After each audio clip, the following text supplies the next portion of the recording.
นะคะสำหรับในช่วงนี้นะคะท่านใดที่ประสงค์นะคะจะแสดงมุทิตาสักการะกับพระเดชพระคุณหลวงพ่อนะคะก็ขอเรียนเชิญได้เลยนะคะเพราะว่าในช่วงของพิธีสงฆ์นะคะจะเริ่มตั้งแต่ในเวลาประมาณ10 โมงนะคะก็ขออนุญาตว่าจะหยุดในการแสดงการมุทิตานะคะและจะไปเริ่มแสดงการมุทิตาอีกครั้งหนึ่งในเวลา 12 นาฬิกานะคะซึ่งขณะนี้ก็ยังพอมีเวลาอยู่นะคะก็ขอเรียนเชิญทุกท่านได้เลยนะคะในช่วงนี้ขอนำเรียนในส่วนของกำหนดการอีกครั้งหนึ่งนะคะเวลาโดยประมาณ10 นาฬิกาจะเป็นการแสดงพระธรรมเทศนาหนึ่งกันโดยพระราชวรเมธีเลขานุการเจ้าคณะภาค2วัดประยุรวงศาวาสวรวิหารกรุงเทพพระมหานครเวลา10:30 นาทีพระสงฆ์ทรงสภาจำนวน20 รูปจะได้ประกอบพิธีเจริญพระพุทธมนต์เวลา11 นาฬิกาถวายภัตตาหารเพลแด่พระเถรานุเถระจำนวน80 รูปนะคะและเวลา12 นาฬิกาจะเป็นการส่งน้ำพระครูประหลัดสุวัฒนบัณฑิตคุณค่ะก็ขอนำเรียนในส่วนของกำหนดการคร่าวๆวันดังนี้นะคะ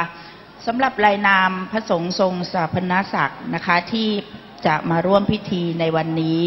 ประกอบไปด้วยพระพรหมโมลีกรรมการมหาเถระสมาคมเจ้าคณะภาค5แม่กองบารีสนามหลวงและประธานอบรมพระอุปชาจากวัดปากน้ำภาษีเจริญพระพรหมบัณฑิตกรรมการมหาเถระสมาคมเจ้าคณะภาค2อธิการบดีมหาจุฬาลงกรณราชวิทยาลัยจากวัดประยุรวงศาวาสวรวิหารกรุงเทพพระมหานครรายนามพระสงฆ์ทรงสมณศักดิ์ที่จะประกอบพิธีเจริญพระพุทธมนต์ประกอบไปด้วยพระธรรมปริยัติโมลีเจ้าคณะภาค3วัดบพิตรพิมุขกรุงเทพพระมหานครพระธรรมพุทธิมงคลที่ปรึกษาจังหวัดสุพรรณบุรีวัดป่าเลไลพระธรรมรัตนมงคลเจ้าคณะจังหวัดพระนครศรีอยุธยาวัดพนัญเชิงวรวิหารพระเทพสุวรรณมุนีเจ้าคณะจังหวัดอ่างทองวัดต้นสนพระราชปริยัติมุนีคณบดีบัณฑิตวิทยาลัยวัดพระเชตุพนวิมลมังคลารามกรุงเทพพระมหานครพระราชปริยัติเมธีเจ้าคณะจังหวัดสุพรรณบุรีวัดสุวรรณภูมิพระราชพัฒนาพรรองเจ้าคณะจังหวัดอ่างทองวัดชัยโยวรวิหารพระศรีทวัฒน์เมธีผู้ช่วยอธิการบดีฝ่ายกิจการต่างประเทศวัดราชบูรณะกรุงเทพพระมหานครพระศรีวิสุทธิโสพลเจ้าคณะอำเภอเมืองอ่างทองวัดป่าโมกวรวิหารพระยานไตรโลกรองเจ้าคณะจังหวัดพระนครศรีอยุธยาวัดบรมวงศ์อิสรวรารามวรวิหารพระพิสารวิหารกิจเจ้าคณะตำบลท่าวาสุกีเขต3วัดหน้าพระเมรุราชิการามพระปริยัติคุณาภรณ์รองเจ้าคณะจังหวัดสุพรรณบุรีวัดธัญวารีสุพรรณบุรีพระมงคลกิติวิบูลย์รองเจ้าคณะจังหวัดสุพรรณบุรีวัดวิมลโภคารามพระโสพลปริยัติเมธีเจ้าคณะอำเภอโพธิ์ทองวัดนางในจังหวัดอ่างทองพระครูสุทธิสารนันท์เจ้าคณะตำบลบางเสด็จวัดท่าสุทาวาสพระครูวิเศษชัยวัฒน์เจ้าอาวาสวัดชัยมงคลพระครูสุทธิกิจจาธรเจ้าคณะอำเภอแสวงหา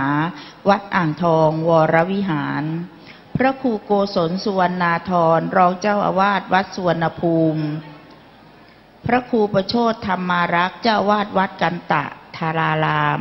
กรุงเทพพระมหานครรายนามพระสงฆ์ทรงสมณศักดิ์ที่จะ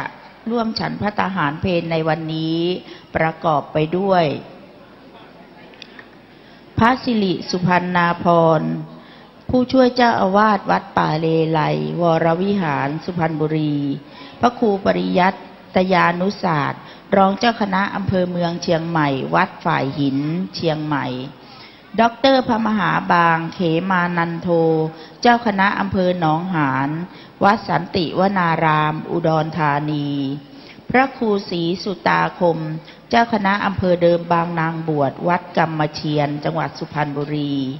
พระครูศรีประจันตคณารักษ์เจ้าคณะอำเภอศรีประจันวัดดอนบุภารามสุพรรณบุรีพระครูโสพลสิทธิการเจ้าอาวาสวัดพยัคฆารามสุพรรณบุรีพระมหาวิเชียรจากวัดพระศรีรัตนมหาธาตุสุพรรณบุรี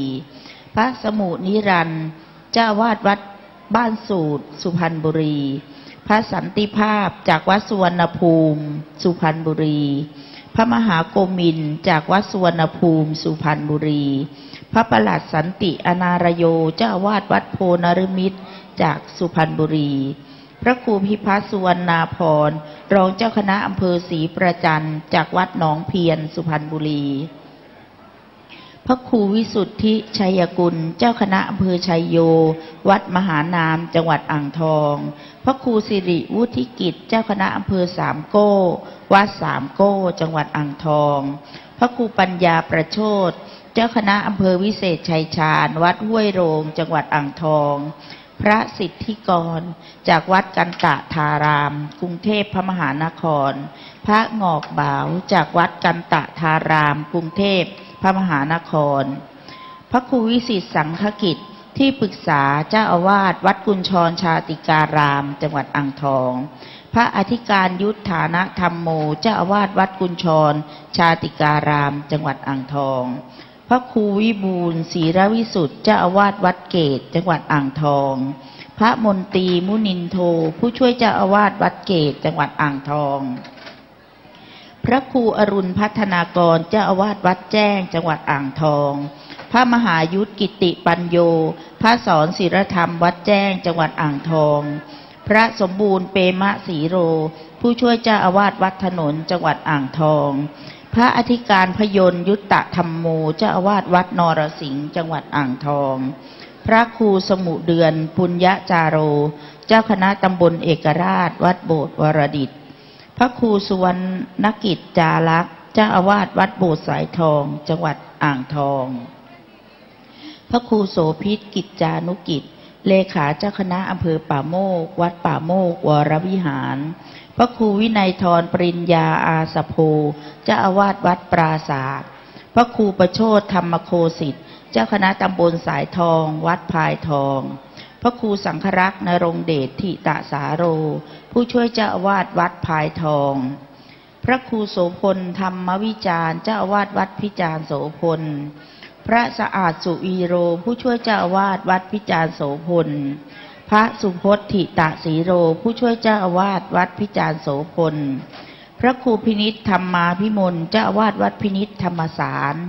พระครูประภัสสรศรีรคุณเจ้าอาวาสวัดลาดเขาพระครูสุพัฒน์วิหารการเจ้าอาวาสวัดวิหารแดงพระครูประหลัดวิษณุภูริปัญโยเจ้าอาวาสวัดศรีมหาโพธิ์พระสมุนัทพัฒน์เขมวชิโรผู้ช่วยเจ้าอาวาสวัดศรีมหาโพธิ์พระครูโอภาสสัทธากุลเจ้าอาวาสวัดสว่างอารมณ์พระครูเกษมบุญยรัตน์เจ้าอาวาสวัดแสนสุขพระครูใบดิกาสาโรสาโรจโนผู้ช่วยเจ้าอาวาสวัดแสนสุขพระไพศาลอภิวโรผู้ช่วยเจ้าอาวาสวัดแสนสุขพระใบดิกาสนองกตะปุญโยเจ้าอาวาสวัดอัมพวันพระครูประหลัดอรวรรณปริปัญโยรักษาการเจ้าอาวาสวัดเอกราชพระครูอุดมประชาสรรค์เจ้าคณะตำบลป่าโมกวัดใหม่พาณิชย์และพระคุณเจ้าจากวัดสระแก้วซึ่งประกอบไปด้วยพระแก้วเตชวโรพระจักกิจวิมโรพระประหลัดอำนวยอภิปุณโนพระชาตรีอภิปุณโนพระประเสริฐญาณทโรพระมหาสมศักดิ์ยมโรพระพีรพัฒน์ญาณโสพโนพระสมชายสมะบุญโยพระธงชัยทัชธรรมโมพระวิจัยเตชโรพระสุทธิศักดิ์พระจรัญกรและพระอภิชาธรรมโรจากวัดท่าสุทาวาสจังหวัดอ่างทองนะคะนี่คือรายนามพระเถรานุเถระนะคะที่ได้ให้ความเมตตานะคะมาร่วมงานในวันนี้ในช่วงนี้ขอนำเรียนในส่วนของเจ้าภาพโรงทานนะคะที่ได้ นำอาหารขนมคาวหวานนะคะมาเลี้ยงในวันนี้ซึ่งประกอบไปด้วยรายการที่หนึ่งนะคะลูกชิ้นปิ้งนมสดสโนว์บอยนะคะซึ่งนำโดยคุณทอมหรือคุณธนกิจมหาดไทยรายการที่สองเป็นผลไม้นะคะนำโดยดาบตีสุรศักดิ์ชัยกิจกรจากสถานีตำรวจภูธรอำเภอบางปะอินรายการที่สามเป็นส้มตำสีประจันนะคะนำโดยคุณปูสองสอรีสอร์ทคุณฉัตรแร่มคุณพีรวัตรคุณอรวรรณคุณน้อยคุณมานพคุณณภาพรและคุณธัญทิพย์รายการที่สี่เป็นขนมเปียกปูนนะคะถือว่าเป็นขนมไทยโบราณที่หาทานยากแล้วนะคะประกอบไปด้วยคณะเจ้าภาพคือคุณปูคุณสำอางคุณสุพรรณษาคุณสมพงษ์คุณธัญทิพย์และคุณน้อยรายการที่ห้าเป็นข้าวกระเพราหมูนะคะนำโดยคุณปูคุณสมใจคุณแจ๋วคุณพีรวัตรและคุณอรวรรณคณะที่หกนะคะเป็นกล้วยแขกนะคะนำโดยคุณปูคุณปานคุณพีรวัตรและคุณอรวรรณคณะที่เจ็ดนะคะเป็นขนมจีนน้ำยาอู่ทองนะคะนำโดยคุณต้อยและคุณอรวรรณคณะที่แปดข้าวเหนียวหมูฝอยนะคะนำโดยครอบครัวของพระอภิชาคณะที่เก้าไส้กรอกอีสานเจดานำโดยเจดาเป็นอีกคณะหนึ่งนะคะเป็นกล้วยทอดนะคะจากคุณสมรจากสามโก้นะคะถือว่าเป็นกล้วยทอดหลายกระทะเลยแหละนะคะแล้วก็อร่อยมากๆด้วยนะคะคณะที่สิบนะคะเป็นต้มยำกระดูกอ่อนผลไม้จากครอบครัวแม่บุญยกและคุณตู่นะคะรายการที่11เป็นก๋วยเตี๋ยวหมูจากนายกองค์การบริหารส่วนตำบลบ้านโพคณะที่12เป็นผัดไทยบางเสด็จนะคะซึ่งเป็นอาหารคู่เลยของวัดสระแก้วโดยแม่ปัญญาและทีมงานนะคะคณะที่13เป็นข้าวเหนียวไก่ทอดและก็ขนมครกนะคะของโรงเรียนวัดสระแก้วขนมครก8เตานะคะเจ้านี้อร่อยมากนะคะคณะที่14เป็นต้มยำขาหมูขนมไทยของโรงเรียนบางเสด็จนะคะทุกปีก็จะมีต้มยำขาหมูมาให้เราได้ริมชิมรสความอร่อยนะคะจากโรงเรียนบางเสด็จรายการที่15เป็นยำวุ้นเส้นนะคะก็ถือว่าเป็นอาหารประจำของโรงเรียนไทยรัฐเช่นเดียวกันนะคะยำวุ้นเส้นกับขนมไทยนะคะจากโรงเรียนไทยรัฐวิทยา6คณะที่16นะคะเป็นน้ำแข็งใสจากวัดสุวรรณภูมิสุพรรณบุรีนะคะคณะที่17เป็นขนมจีนแกงเขียวหวานไก่ของวัดสระแก้วคณะที่18เป็นลาบหมูบางเสด็จนะคะโดยป้ากุเลียนะคะถือว่าเป็นแม่ครัวมือหนึ่งของบางเสด็จเรานะคะและคณะสุดท้ายเป็นข้าวเหนียวสังขยาหน้าปลาแห้งโดยป้าแจ๋วจากสำเภาลอยนะคะและอีกชุดหนึ่งที่ต้องขอขอบคุณนะคะก็คือในส่วนของโรงพยาบาลป่าโมกนะคะซึ่งในปีนี้นะคะได้นำเจ้าหน้าที่นะคะมาช่วยดูแลในเรื่องของสุขภาพอนามัย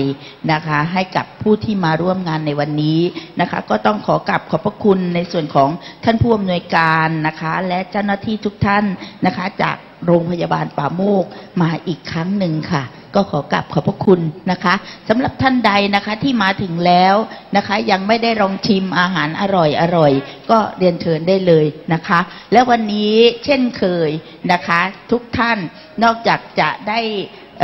มีโอกาสแสดงความกตัญญูต่อพระเดชพระคุณหลวงพ่อแล้วได้ทานอาหารอร่อยแล้วยังได้ฟังดนตรีเพราะๆนะคะจาก SK Band นะคะโดยคุณครูมนพนวมจิตนะคะซึ่งได้มาให้ความบันเทิงในวันนี้วงนี้ไม่ใช่ธรรมดานะคะเคยแสดงที่ศูนย์วัฒนธรรมมาแล้วนะคะดนตรีของห้องสมุดรัชกาลที่9มาแล้วนะคะและเมื่อสักไม่กี่วันนี้ก็ได้มีโอกาสไปแสดงโชว์ที่สถาบันราชภัฏพระนครศรีอยุธยานะคะร่วมกับนักร้องในระดับประเทศอีกหลายๆท่านนะคะถือว่าเป็นซิมโฟนิกวงใหญ่นะคะที่ ที่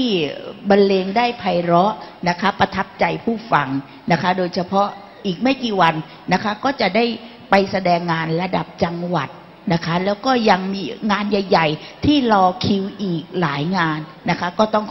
ขอบพระคุณนะคะคุณครูมนพนวมจิตนะคะแล้วก็เด็กๆจากวงซิมโฟนิกของโรงเรียนวัดสระแก้วนะคะในช่วงนี้ก่อนที่จะเข้าสู่พิธีการอีกรอบหนึ่งนะคะถ้าเป็นไปได้อยากจะให้ทุกท่านได้รับฟังเพลงเพราะๆนะคะจาก SK Band ของโรงเรียนวัดสระแก้วซึ่งนำโดยคุณครูมนพนวมจิตค่ะขอบพระคุณค่ะ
นะคะและขณะนี้นะคะในส่วนของผู้บริหารนะคะและคุณครูจากโรงเรียนบางเสด็จวิทยาคมนะคะซึ่งนำโดยท่านผู้อำนวยการบรรจบเฉลยมรรคนะคะก็ได้นำคณะท่านผู้บริหารนะคะและคุณครูจากโรงเรียนบางเสด็จวิทยาคมนะคะเข้ากราบสักการะพระเดชพระคุณหลวงพ่อนะคะในส่วนของโรงเรียนบางเสด็จวิทยาคมก็เป็นโรงเรียนในเครือของโรงเรียนวัดสระแก้วนะคะอีกโรงเรียนหนึ่งนะคะเป็น1 ใน 3นะคะของโรงเรียนในการอุปถัมภ์ของวัดสระแก้วนะคะจัดการศึกษานะคะตั้งแต่ในระดับชั้นมัธยมศึกษาปีที่1ถึงมัธยมศึกษาปีที่6นะคะ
นะคะขอนำเรียนในส่วนของกำหนดการสำหรับวันนี้นะคะสำหรับงานวันนี้นะคะชื่องานคือกตัญญูกตเวทีบุพการีนะคะก็คือคุณพ่อผ่อนคุณแม่ส้มแป้นกฤษณานะคะโยมพ่อโยมแม่ของพระเดชพระคุณหลวงพ่อนะคะและวันนี้ยังเป็นการจัดงานอายุวัฒนมงคล77 ปีนะคะของพระครูประหลัดสุวัฒนบัณฑิตคุณหรือที่รู้จักในนามของดร.พระมหาไพเราะถิตศรีโรนะคะเจ้าคณะอำเภอป่าโมกเจ้าอาวาสวัดสระแก้วและผู้รับใบอนุญาตโรงเรียนวัดสระแก้วเวลาโดยประมาณคือ10 นาฬิกาจะเป็นการแสดงพระธรรมเทศนา1 กันโดยพระราชวรเมธีเลขานุการเจ้าคณะภาค2วัดประยุรวงศาวาสวรวิหารกรุงเทพพระมหานครเวลา10 นาฬิกา30 นาทีพระสงฆ์ทรงสมณศักดิ์จำนวน20 รูปจะได้ประกอบพิธีเจริญพระพุทธมนต์เวลา11 นาฬิกาจะเป็นการถวายภัตตาหารเพลแด่พระเถระจำนวน80 รูปนะคะและเวลาโดยประมาณคือ12 นาฬิกานะคะจะเป็นพิธีส่งน้ำพระครูประหลัดสุวัฒนบัณฑิตคุณนะคะก็ขอนำเรียนในส่วนของกำหนดการในวันนี้คร่าวๆดังนี้นะคะ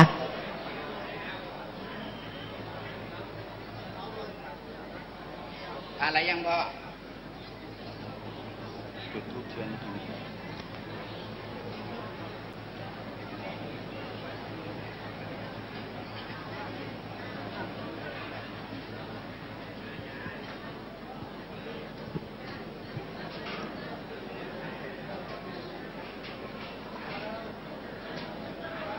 งสัยนะคนสมัยพระนารายณ์พูดภาษาไทย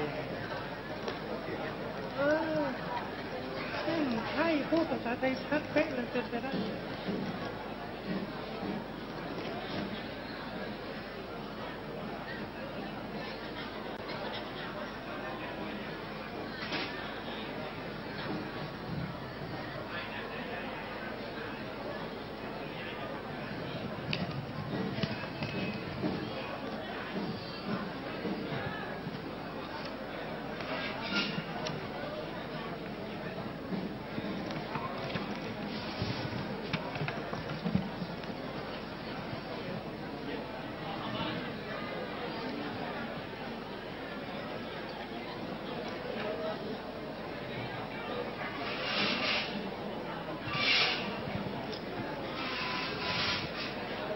นะคะสำหรับ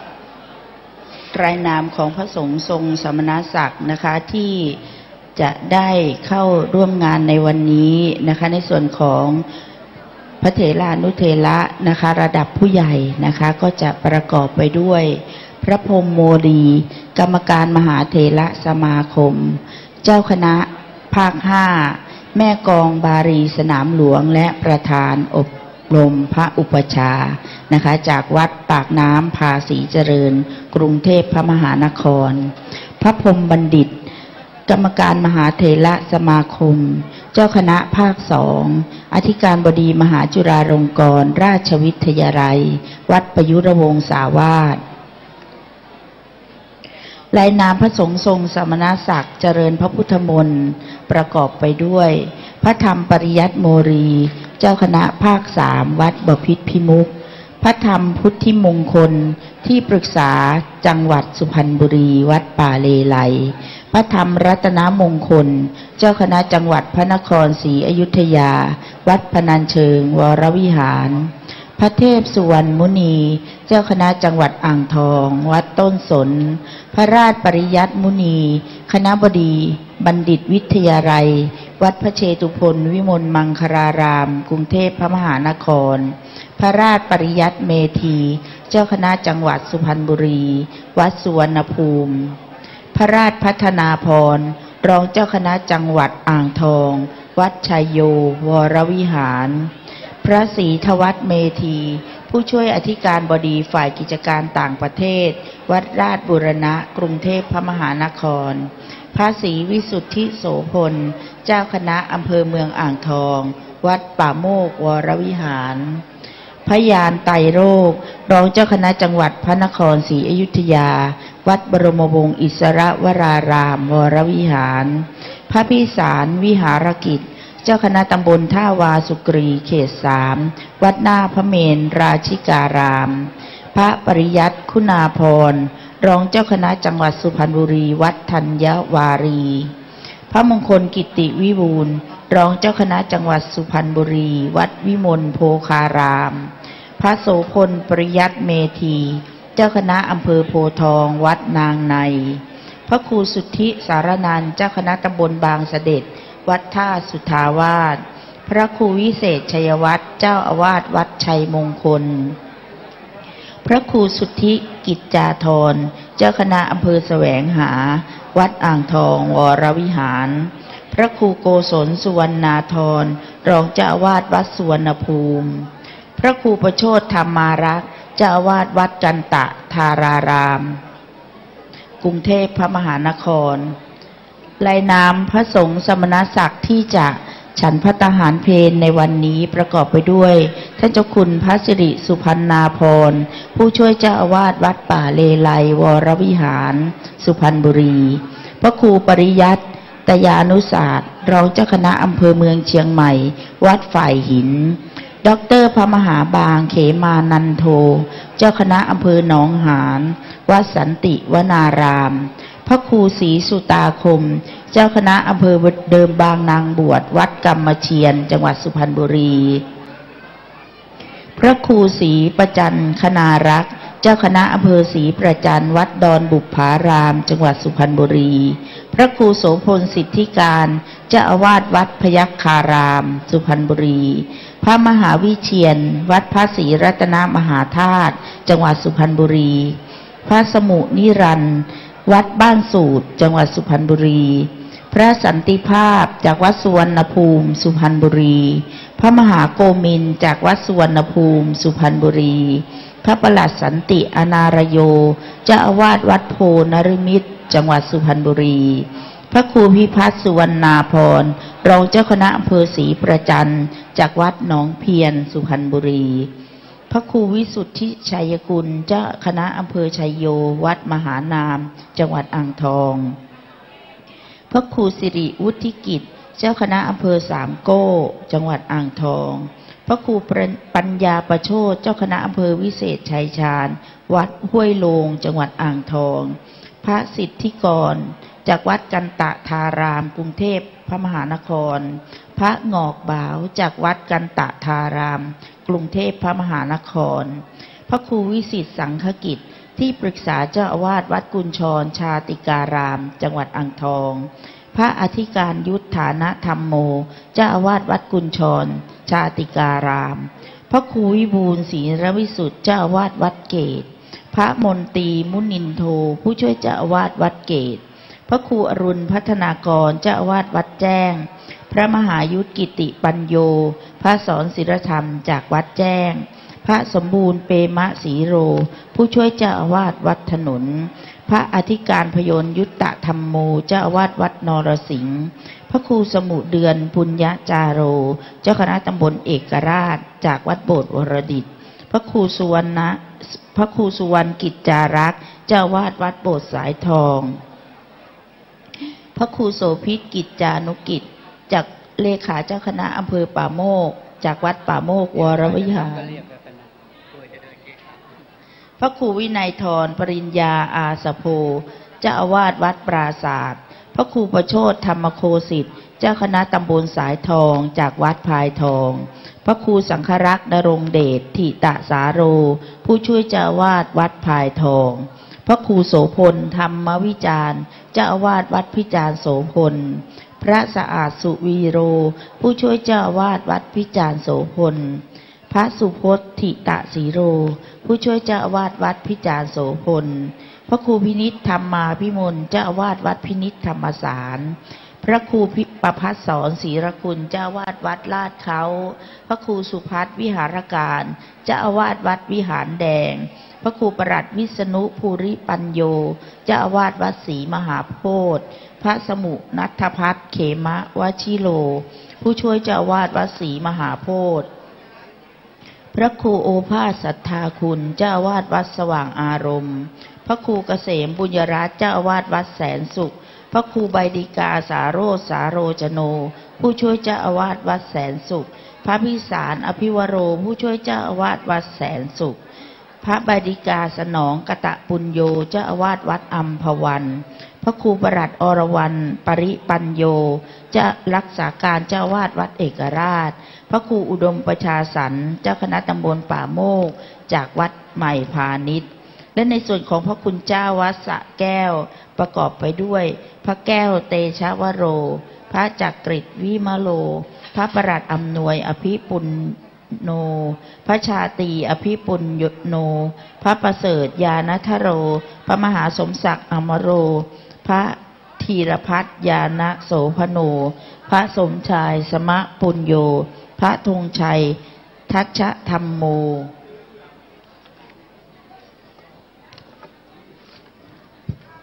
พระวินัยเตชะวโรพระสุทธิศักดิ์พระจรัญกรและพระอภิชาธรรมนโรจากวัดท่าสุทธาวาสนะคะนี่คือรายนามของพระเถรานุเถระนะคะ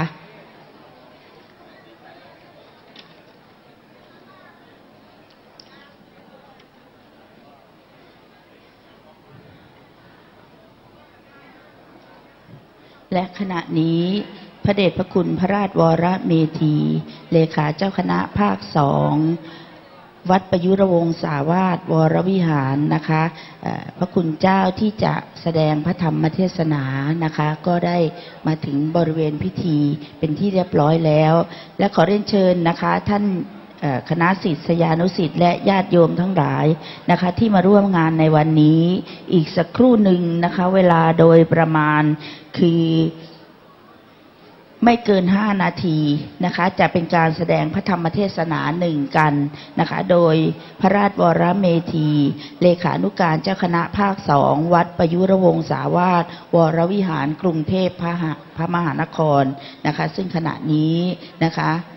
พระคุณเจ้าก็ได้มาถึงบริเวณงานเป็นที่เรียบร้อยแล้วก็เรียนเชิญนะคะคณะศิษยานุศิษย์นะคะและญาติโยมทั้งหลายที่อยู่ด้านนอกก็ขอเรียนเชิญด้านในเลยนะคะ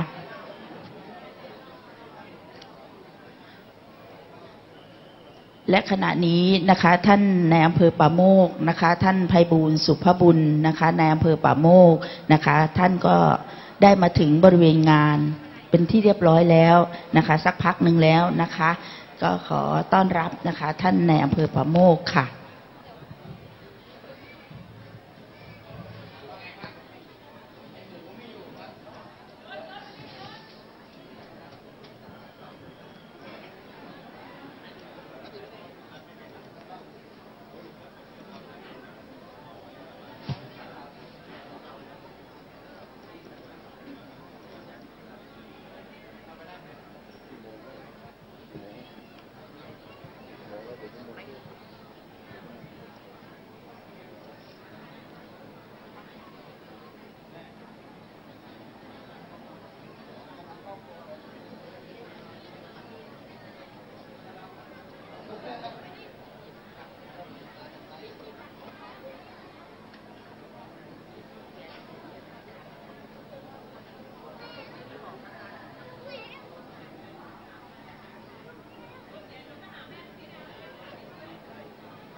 ในช่วงนี้นะคะขออนุญาตเรียนเชิญนะคะคณะศิษยานุศิษย์นะคะขณะนี้ใกล้เวลาแล้วนะคะจะได้มีการแสดงพระธรรมเทศนานะคะก็ขอเรียนเชิญเลยค่ะที่บริเวณที่นั่งนะคะที่ทางวัดได้จัดไว้ต้อนรับกับทุกท่านค่ะ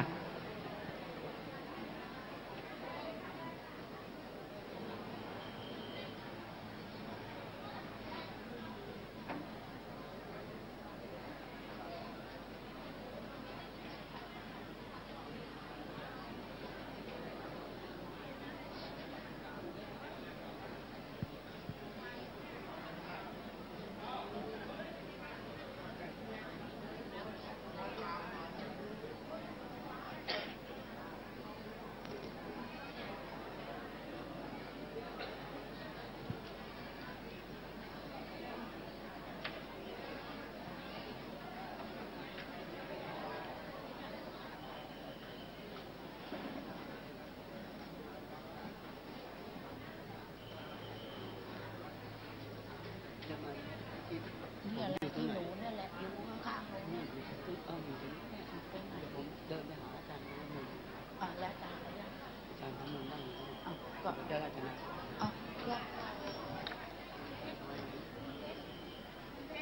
ไปรออีกตัวต้องพูดที่ไหนครับ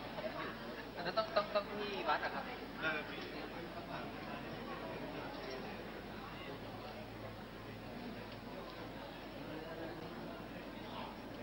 กี่โมงแล้วล่ะ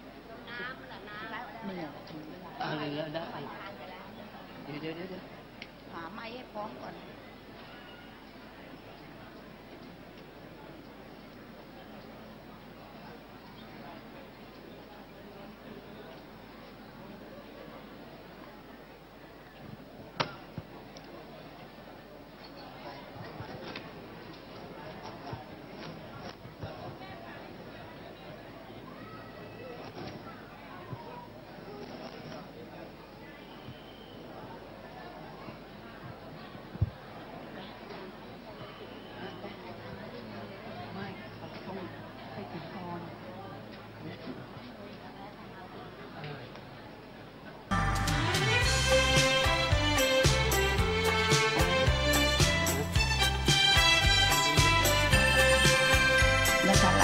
ณโอกาสนี้นะคะขออนุญาตนำสู่ช่วงของพิธีการนะคะซึ่งจะเป็นการแสดงพระธรรมเทศนาหนึ่งกันนะคะโดยพระราชวรเมธีเลขานุการเจ้าคณะภาค2วัดประยุรวงศาวาสวรวิหารกรุงเทพพระมหานครนะคะจะเป็นองค์แสดงธรรมในวันนี้และขอกราบอาราธนาพระเดชพระคุณหลวงพ่อพระครูประหลัดสุวัฒนบัณฑิตคุณได้จุดธูปเทียนบูชาพระรัตนตรัยและจุดเทียนส่องธรรมเป็นลำดับต่อไปขอกราบอาราธนาด้วยความเคารพค่ะ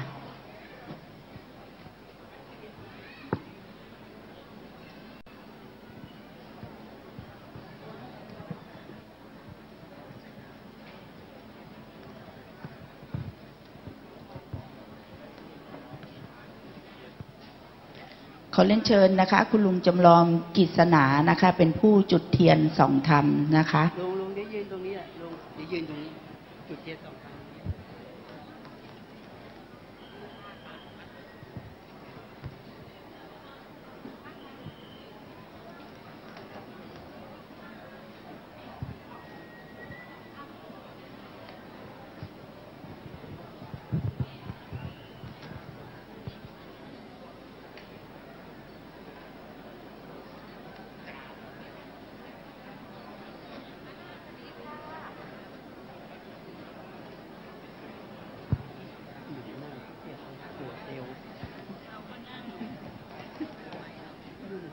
นั่งนานๆจะปวดเอวก่อนไม่เป็นนะอาการปวดเดี๋ยวจะหาว่านั่งไปท่า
ครับวันนี้พระครูประหลัดสุวัฒนบัณฑิตกุลเจ้าอาวาสวัดสะแก้วและเจ้าคณะอำเภอป่าโมกได้จุดเทียนจุดธูปบูชาพระรัตนตรัยเรียบร้อยแล้วอันดับต่อไปขอให้ทุกท่านตั้งใจกล่าวคำบูชาพระรัตนตรัยกราบพระ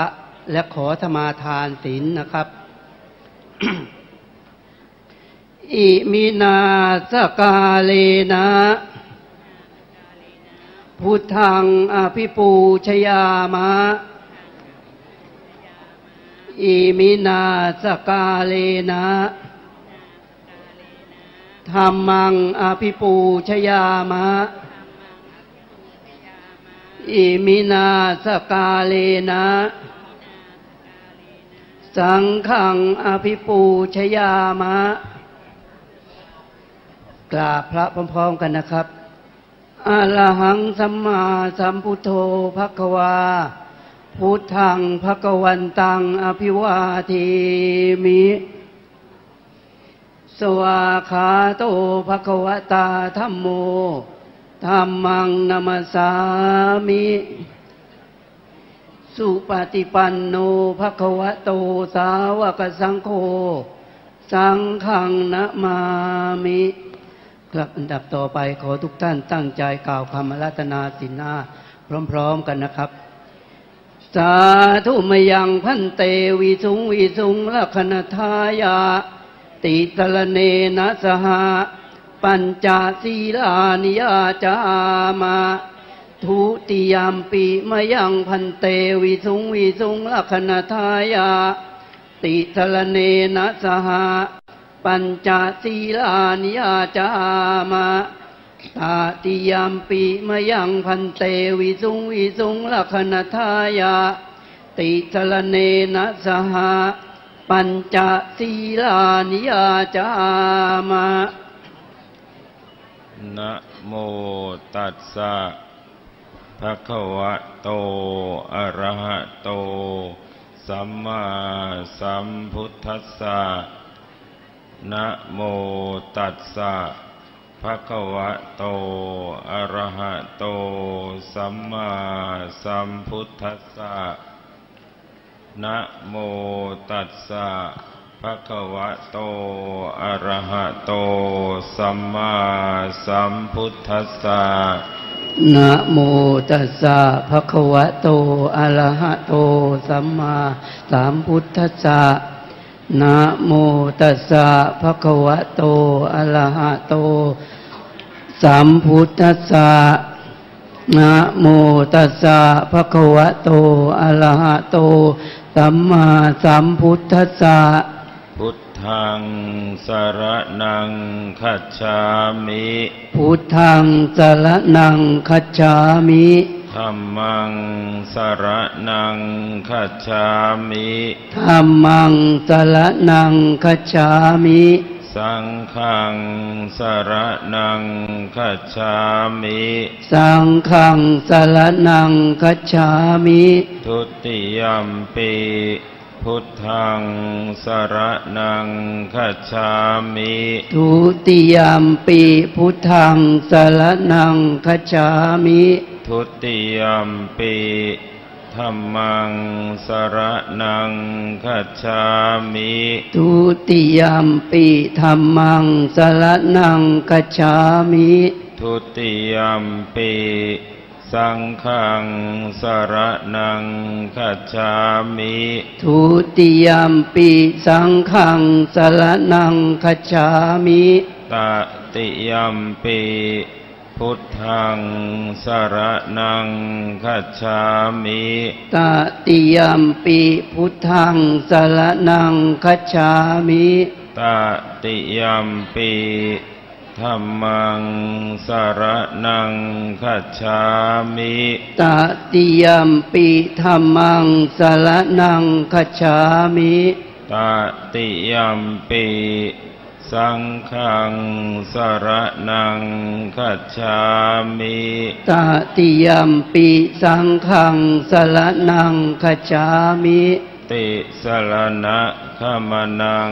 นิธิตังอามะพันเตปานาติปาตาเวระมณีสิกขาปะทังสมาธิยามิปานาติปาตาเวระมณีสิกขาปะทังสมาธิยามิอะทินนาทานาเวระมณีสิกขาปะทังสมาธิยามิอะทินนาทานาเวระมณีสิกขาปะทังสมาธิยามิกาเมสุมิจฉาจารา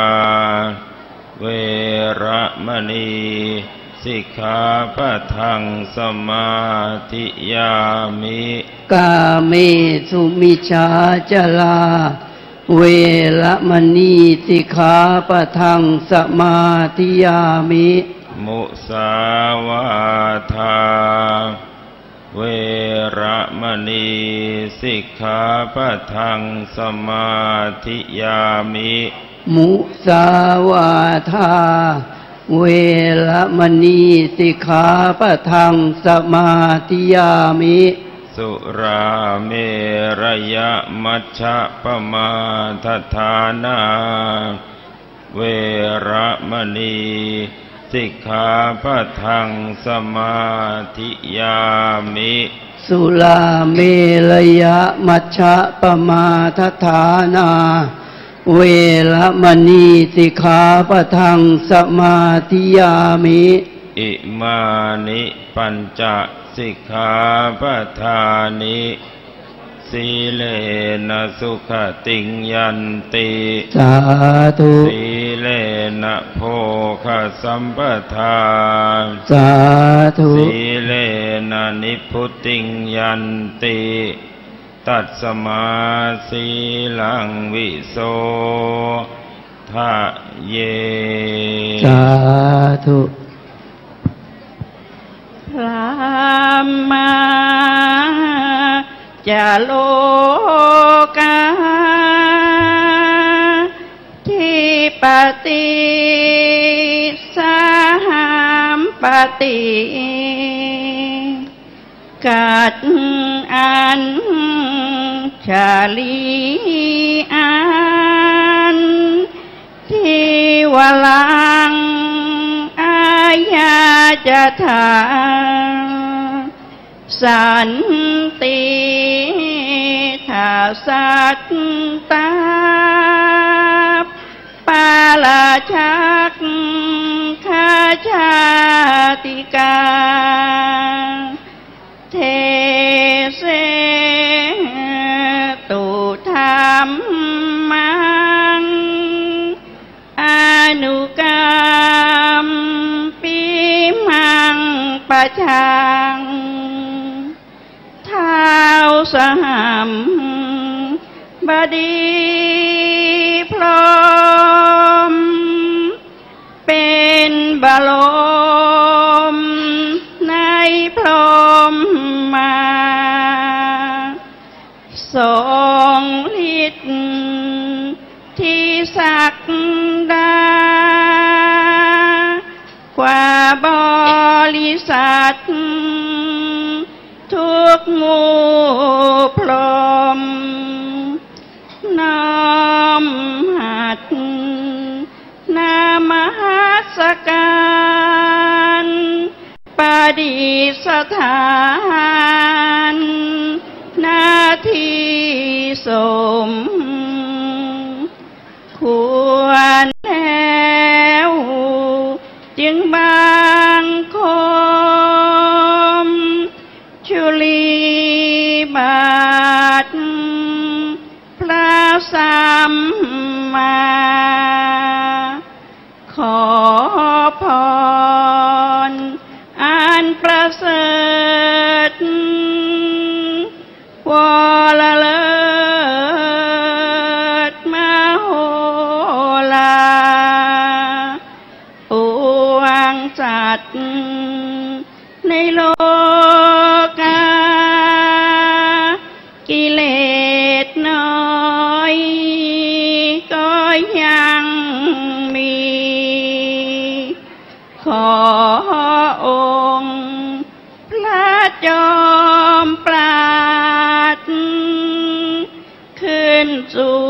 ธรรมะอันรู้จีโปรดปวงประชานี้ท่านจงโปรดแสดงธรรมนิมนต์ท่านเจ้าข้าผู้ปรีชาอันเลิศล้ำโปรดแสดงพระสัทธรรมเทศนาและว่าทีเพื่อให้สำเร็จผลแก่ปวงชนบรรดามีสู่สุขเกษมศรีสมดังเจตนาเถิดนะโมตัสสะภะคะวะโตอะระหะโตสัมมาสัมพุทธัสสะนะโมตัสสะภะคะวะโตอะระหะโตสัมมาสัมพุทธัสสะนะโมตัสสะภะคะวะโตอะระหะโตสัมมาสัมพุทธัสสะโยโหติภยโตจะวิสารโทจะพหุสุโตธัมมัทโรจะโหติธัมมัสสะโหติอนุธัมมจารีสตาทิโสวุจจติสังฆโสภโนติอีณบัดนี้จักแสดงพระธรรมเทศนาในสังฆโสภณกถาพรรณนาศาสนธรรมคำสอนแห่งองค์สมเด็จพระชินวรพระสัมมาสัมพุทธเจ้าเพื่อเป็นเครื่องประคับประคองฉลองศรัทธาประดับปัญญาบารมีอนุโมทนากุศลบุญญาราศีในส่วนของการบำเพ็ญบุญบำเพ็ญกุศลซึ่งวันนี้มีการปรารภในการบำเพ็ญบุญบำเพ็ญกุศล2 วาระด้วยกันวาระที่1ก็คือการบำเพ็ญกุศลแสดงความกตัญญูกตเวทิตาบุพการีคือทำบุญอุทิศให้แก่บุพการีชนมีคุณพ่อผ่อนคุณแม่ส้มแป้นกฤษณาซึ่งเป็นโยมบิดามารดาของท่านพระครูประหลัดสุวัฒนบัณฑิตคุณหรือท่านอาจารย์ดร.พระมหาไพเราะทิตะสีโรวาระที่2คือการบำเพ็ญบุญบำเพ็ญกุศล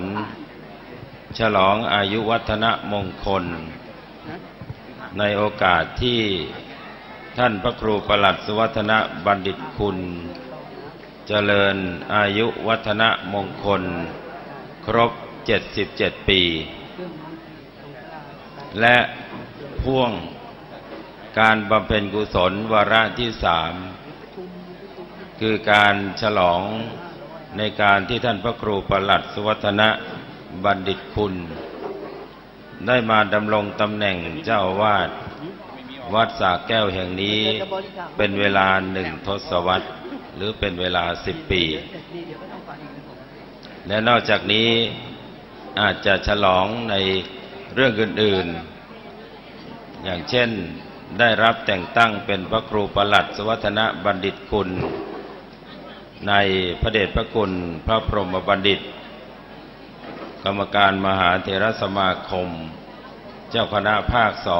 2เจ้าวาดวัดปิรวงศาวาสอธิการบดีมหาวิทยาลัยมหาจุฬาลงกรณราชวิไลและดำรงตำแหน่งเจ้าคณะอำเภอป่าโมกเรียกว่าได้ทำบุญบำเพ็ญกุศลในวาระโอกาสสำคัญหลายครั้งหรือหลายรายการด้วยกันเฉพาะรายการที่หนึ่งก็คือการบำเพ็ญบุญบำเพ็ญกุศลเพื่ออุทิศให้แก่บรรพชนคือบุพการีชนคือคุณพ่อผ่อนคุณแม่ส้มแป้นกฤษณาซึ่งเป็นโยมบิดามารดาของท่านพระครูประหลัดสวัฒนบัณฑิตคุณการทำบุญบำเพ็ญกุศลเพื่ออุทิศให้แก่บรรพชนนั้นก็สอดคล้องกับโอวานุสาสนีแห่งองค์พระชินสีห์พระสัมมาสัมพุทธเจ้าที่ตรัสไว้ในติโลกกุตสูตรว่าอัฏฐาสิเมอากาสิเมยาติมิตตาสขาจเมเป็นอาทิซึ่งแปลเป็นใจความได้ว่านรชนคนดีทั้งหลายเมื่อหวนรำลึกถึงคุณงามความดีของท่านที่จากไปว่าท่านผู้นี้เคยได้ให้สิ่งนั้นสิ่งนี้แก่เราเคยได้กระทำประโยชน์สิ่งนั้นสิ่งนี้แก่เราเป็นญาติของเราเป็นมิตรของเราเป็นสหายของเราดังนี้เป็นต้นเราท่านทั้งหลายที่ยังมีชีวิตอยู่ต่างก็พร้อมใจกันมาทำบุญบำเพ็ญกุศลเพื่ออุทิศให้แก่ผู้วายชนคือบรรพชนนั้นโดยเฉพาะอย่างยิ่งผู้เป็นบุพการีชนเพราะฉะนั้นการทำบุญวันเกิดสิ่งที่เราต้องระลึกนึกถึงก็คือบุพการีคือคุณพ่อคุณแม่ถ้าท่านยังมีชีวิตอยู่เราก็ตอบแทนคุณของท่านด้วยการเลี้ยงชีวิตของคุณพ่อคุณแม่ถ้าท่านละสังขารจากโลกนี้ไปแล้วเราก็เลี้ยงวิญญาณก็คือทำบุญทำกุศลอุทิศไปให้เพราะว่าวันเกิดของลูกเป็นวันที่พ่อแม่มีความเจ็บปวดมากที่สุดโดยเฉพาะคุณแม่นั้นเจ็บปวดในขณะที่คลอดลูกจะเป็นจะตายเนี่ยมีความเสี่ยงเพราะฉะนั้นการทำบุญวันเกิดก็ต้องระลึกนึกถึงบุพการีก็คือคุณแม่รวมทั้งคุณพ่อที่คอยขวนขวายช่วยเหลือในการที่จะได้ลูกมาอยู่ในอ้อมอกเพราะฉะนั้นการทำบุญวันเกิดก็ต้องปรารภถึงการทำบุญเพื่ออุทิศให้แก่บุพการีชนวันนี้ท่านพระครูประหลัดสุวัฒนบัณฑิตคุณปรารภทำบุญวันคล้ายวันเกิดหรือเจริญอายุวัฒนะมงคลก็ปรารภการทำบุญอุทิศให้แก่บุพการีคือคุณพ่อคุณแม่ด้วยนี่ถือว่าได้ปฏิบัติตามองค์สมเด็จพระสัมมาสัมพุทธเจ้าที่ตรัสไว้ในติโลกกุตสูตรนั้นการปฏิบัติเช่นนี้ถือว่า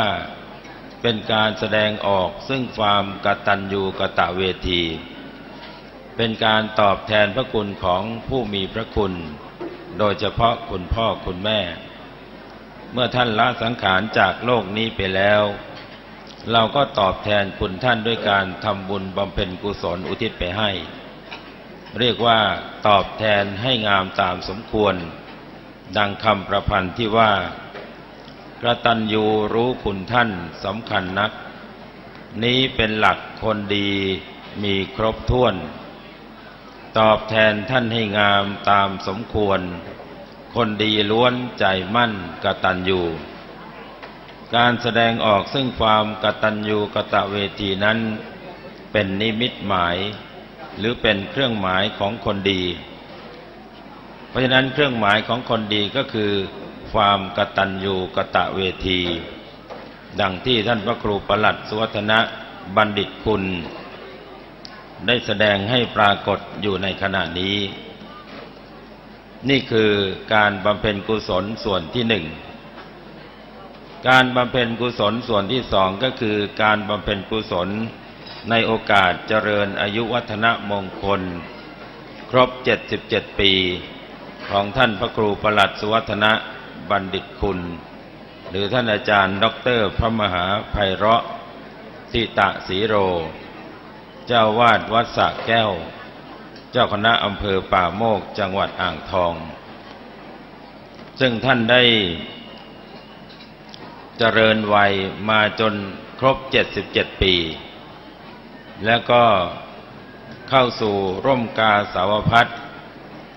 ปฏิบัติหน้าที่ของสาวกก็คือสาวกของพุทธเจ้าเป็นพระสงฆ์ในพุทธศาสนาศึกษาเล่าเรียนประพฤติดีปฏิบัติชอบปฏิบัติหน้าที่ในฐานะพระสงฆ์ด้วยการเทศนาสั่งสอนญาติโยมให้มีความรู้หลักธรรมคำสอนและนำไปปฏิบัติได้เรียกว่าท่านได้ทำหน้าที่อย่างครบถ้วนวันนี้เป็นวันคล้ายวันเจริญอายุวัฒนมงคลท่านก็ปรารภทำบุญบำเพ็ญกุศลอาราธนาพระเถรานุเถระจำนวนมากมารับก็เรียกว่ามารับชัยธรรมเพื่อนำบุญนำกุศลเพื่อความเป็นสิริมงคลต่อตัวท่านเองวันนี้ท่านพระเถรานุเถระที่ได้รับอาราธนามาร่วมในพิธีเจริญอายุวัฒนมงคลของท่านพระครูประหลัดสุวัฒนมงคลมีจำนวนมากด้วยกันยกตัวอย่างเช่นพระเดชพระคุณพระธรรมปริยัติโมลีเจ้าคณะภาค3เจ้าวาดวัดบ่อพิษพิมุขซึ่งได้รับเมตตามาเป็นประธานสงฆ์ในการเจริญพระพุทธมนต์เป็นประจำทุกปีส่วนนอกนั้นก็จะมีพระเถระอีกหลายรูปที่มาฉลองศรัทธามีท่านเจ้าคุณพระราชปริยัติมุนีคณบดีคณะพุทธศาสตร์มหาวิทยาลัยมหาจุฬาลงกรณราชวิไลผู้ช่วยเจ้าวาดวัดพระเชตุพนวิมลมังคลารามท่านเจ้าคุณพระราชวิสุทธิเวทีรองเจ้าคณะภาค7เลขานุการเจ้าคณะใหญ่หนเหนือผู้ช่วยเจ้าวาดวัดปากน้ำท่านเจ้าคุณพระศรีทวัชเมธีคนสุพรรณบ้านเดียวกับท่านอาจารย์ไพเราะก็มาทุกปีนอกจากนี้ยังมีท่านเจ้าคุณพระญาณไตรโลกและอีกหลายๆรูปที่ไม่ได้เอ่ยนามล้วนแต่เป็นพระสงฆ์เถรานุเถระที่มีความคุ้นเคยมีความเคารพรักนับถือกับท่านพระครูประหลัดสุวัฒนะบัณฑิตคุณก็มาแสดงมุทิตาสการะในการบำเพ็ญกุศลในทุกๆปีโดยเฉพาะผู้เทศได้รับอาราธนาในการทำบุญวันเกิดของท่านตั้งแต่เป็นพระดร.พระมหาไพเราะจนมาเป็นพระครูประหลัดสุวัฒนะบัณฑิตคุณอาราธนานิมนต์มาทุกปีเรียกว่านิมนต์กันจนจากกันไปข้างหนึ่งฎีกาจะถึงหรือไม่ท่านบอกว่านิมนต์ทุกปีบางปีฎีกาไม่ถึงก็ไม่กล้ามาแต่ว่าส่วนใหญ่ฎีกาจะถึงก็มาถวายสักการะเรียกว่าเป็นกัลยาณมิตรรู้จักกันมายาวนานตั้งแต่สมัยที่เป็นสามเณรเคยได้รับอาราธนาจากท่านอาจารย์พระมหาไพเราะมาเป็นครูสอนเยาวชนสามเณรภาคฤดูร้อน ที่วัดพยัคฆารามหรือวัดเสือมาปีเดียวแต่ว่าได้ลูกศิษย์สำคัญ2 คนหนึ่งก็คือคุณกอบชัยพลเสนปัจจุบันนี้เป็นประธานสภาองค์การบริหารส่วนจังหวัดสุพรรณบุรีอีกคนหนึ่งสมณเณรโสพลชาวไพรนาบวชเรียนจนสอบได้ปรริญญาธรรม9 ประโยคอยู่สำนักวัดราชบุรณะวัดเดียวกับท่านเจ้าคุณพระศรีธวัชเมธีมาปีเดียวก็ไม่ได้มาอีกเลยก็เรียกว่ามีความคุ้นเคยกับท่านตั้งแต่สมัยที่เรียนอยู่อินเดียกลับมาเมืองไทยและจนได้มีส่วนในการอาราธนานิมนต์ท่านมาดำรงตำแหน่งเป็นเจ้าวาดวัดสระแก้วแห่งนี้และต่อมาก็ได้รับความไว้วางใจจากคณะสงฆ์ให้ดำรงตำแหน่งเจ้าคณะอำเภอป่าโมกจังหวัดอ่างทองท่านอาจารย์พระครูประหลัดสุวัฒนบัณฑิตคุณหรือท่านอาจารย์ดร.พระมหาไพเราะห์เป็นพระเถระที่มีอัธยาศัยกว้างขวางมีจิตใจมั่นคงมีปฏิปทาน่าเลื่อมใสเมื่อได้รับตำแหน่งสำคัญในทางคณะสงฆ์ก็ปฏิบัติหน้าที่ด้วยความรู้ความสามารถด้วยสติปัญญาด้วยกำลังอย่างเต็มที่เต็มความสามารถยกตัวอย่างเช่นได้มาดำรงตำแหน่งที่เป็นเจ้าวาดที่วัดสระแก้วแห่งนี้มาแรกๆนั้นก็เจอปัญหาอุปสรรคมากถ้าไม่มีความอดทนไม่มีความอดกลั้นและไม่ใช้สติปัญญาในการบริหารจัดการป่านนี้ก็คงไปไหนแล้วนะแต่ว่าด้วยความรู้ความสามารถความอดทนท่านจึงได้สามารถบริหารจัดการวัดสระแก้วรวมทั้งโรงเรียนการกุศลซึ่งมีเด็กกำพร้ามาเรียนอยู่เป็นจำนวนมากให้สามารถดำเนินไปด้วยความเรียบร้อยต่อมาจึงได้รับความไว้วางใจจากคณะสงฆ์ให้ดำรงตำแหน่งสำคัญยิ่งขึ้นไปก็คือดำรงตำแหน่งเจ้าคณะอำเภอป่าโมกต่อจากพระเดชพระคุณเจ้าคณะอำเภอรูปก่อนซึ่งถึงแก่มรณภาพซึ่งท่านก็ได้ปฏิบัติหน้าที่ในฐานะเจ้าคณะอำเภอด้วยความเรียบร้อยดีงามเสมอมาการปฏิบัติในภารกิจหน้าที่สำคัญนั้นถือว่าท่านอาจารย์ได้ปฏิบัติในฐานะที่เป็นสาวกของพุทธเจ้าไปอยู่ที่ไหนก็ยังความสง่างามให้แก่หมู่คณะและก็ทำหมู่คณะให้สง่างามสมดังบาลีนิเขปบทที่ยกเป็นอุเทศเบื้องต้นว่า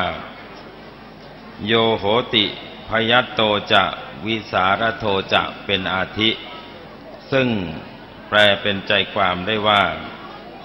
ผู้ใดมีความฉลาดเป็นผู้แก้วกล้าเป็นผู้ได้สดับตรับฟังมากเป็นผู้ทรงธรรมเป็นผู้ประพฤติตามครองธรรมผู้นั้นเรียกว่าผู้ทำหมู่ให้งามหรือเป็นผู้งามในหมู่หรือเป็นผู้ทำหมู่ให้งามความหมายของข้อธรรมนี้หรือบาลีนิเขปบทเบื้องต้นนั้นก็มีความหมายว่าผู้ที่จะทำหมู่ให้งามหรือมีความงามในหมู่คณะนั้นจะต้องประกอบด้วยคุณธรรมอย่างน้อย5ประการ1ก็คือเป็นผู้มีความฉลาด2ก็คือมีความกล้าหาญ3ก็คือมีความรู้คือได้สดับตับฟังมากประการที่4ก็คือเป็นผู้ทรงธรรมและประการที่5ก็คือเป็นผู้ประพฤติปฏิบัติตามครองธรรมทั้ง5ประการนี้จะได้อธิบายโดยสังเขปเป็นลำดับไป ประการที่หนึ่งก็คือเป็นความฉลาดความฉลาดก็หมายถึงว่าเป็นผู้มีปัญญามีปฏิภาณไหวพริบมีความรู้ความสามารถก็เรียกว่ารู้ใช้สติปัญญาในการบริหารจัดการก็คือรู้เหตุรู้ผลเพราะฉะนั้นการที่มีปัญญารู้เหตุรู้ผลนั้นท่านกล่าวว่าถ้ารู้ในทางที่เจริญในทางที่จะทำคือรู้เหตุในทางเจริญเรียกว่าอายะโกศลก็คือฉลาดในความเจริญถ้ามีปีชาสามารถมีปัญญารู้เหตุในทางเสื่อมก็เรียกว่าอปายโกศลก็คือรู้เหตุแห่งความเสื่อมและถ้ารู้ทั้งเหตุแห่งความเจริญและรู้ทั้งเหตุแห่งความเสื่อม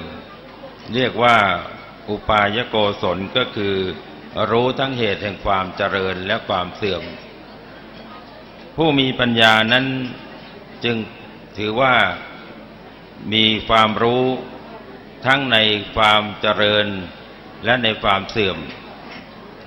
ท่านอาจารย์ดร.พระมหาไพเราะห์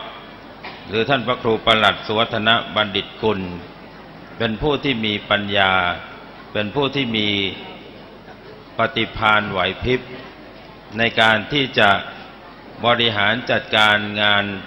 คณะสงฆ์และพระศาสนาโดยเฉพาะอย่างยิ่งงานในหน้าที่ที่รับผิดชอบเพราะฉะนั้นท่านจึงเป็นผู้ที่มีปัญญามีปฏิภาณมีไหวพริบมีปัญญาเอาไว้แก้ไขสถานการณ์ต่าง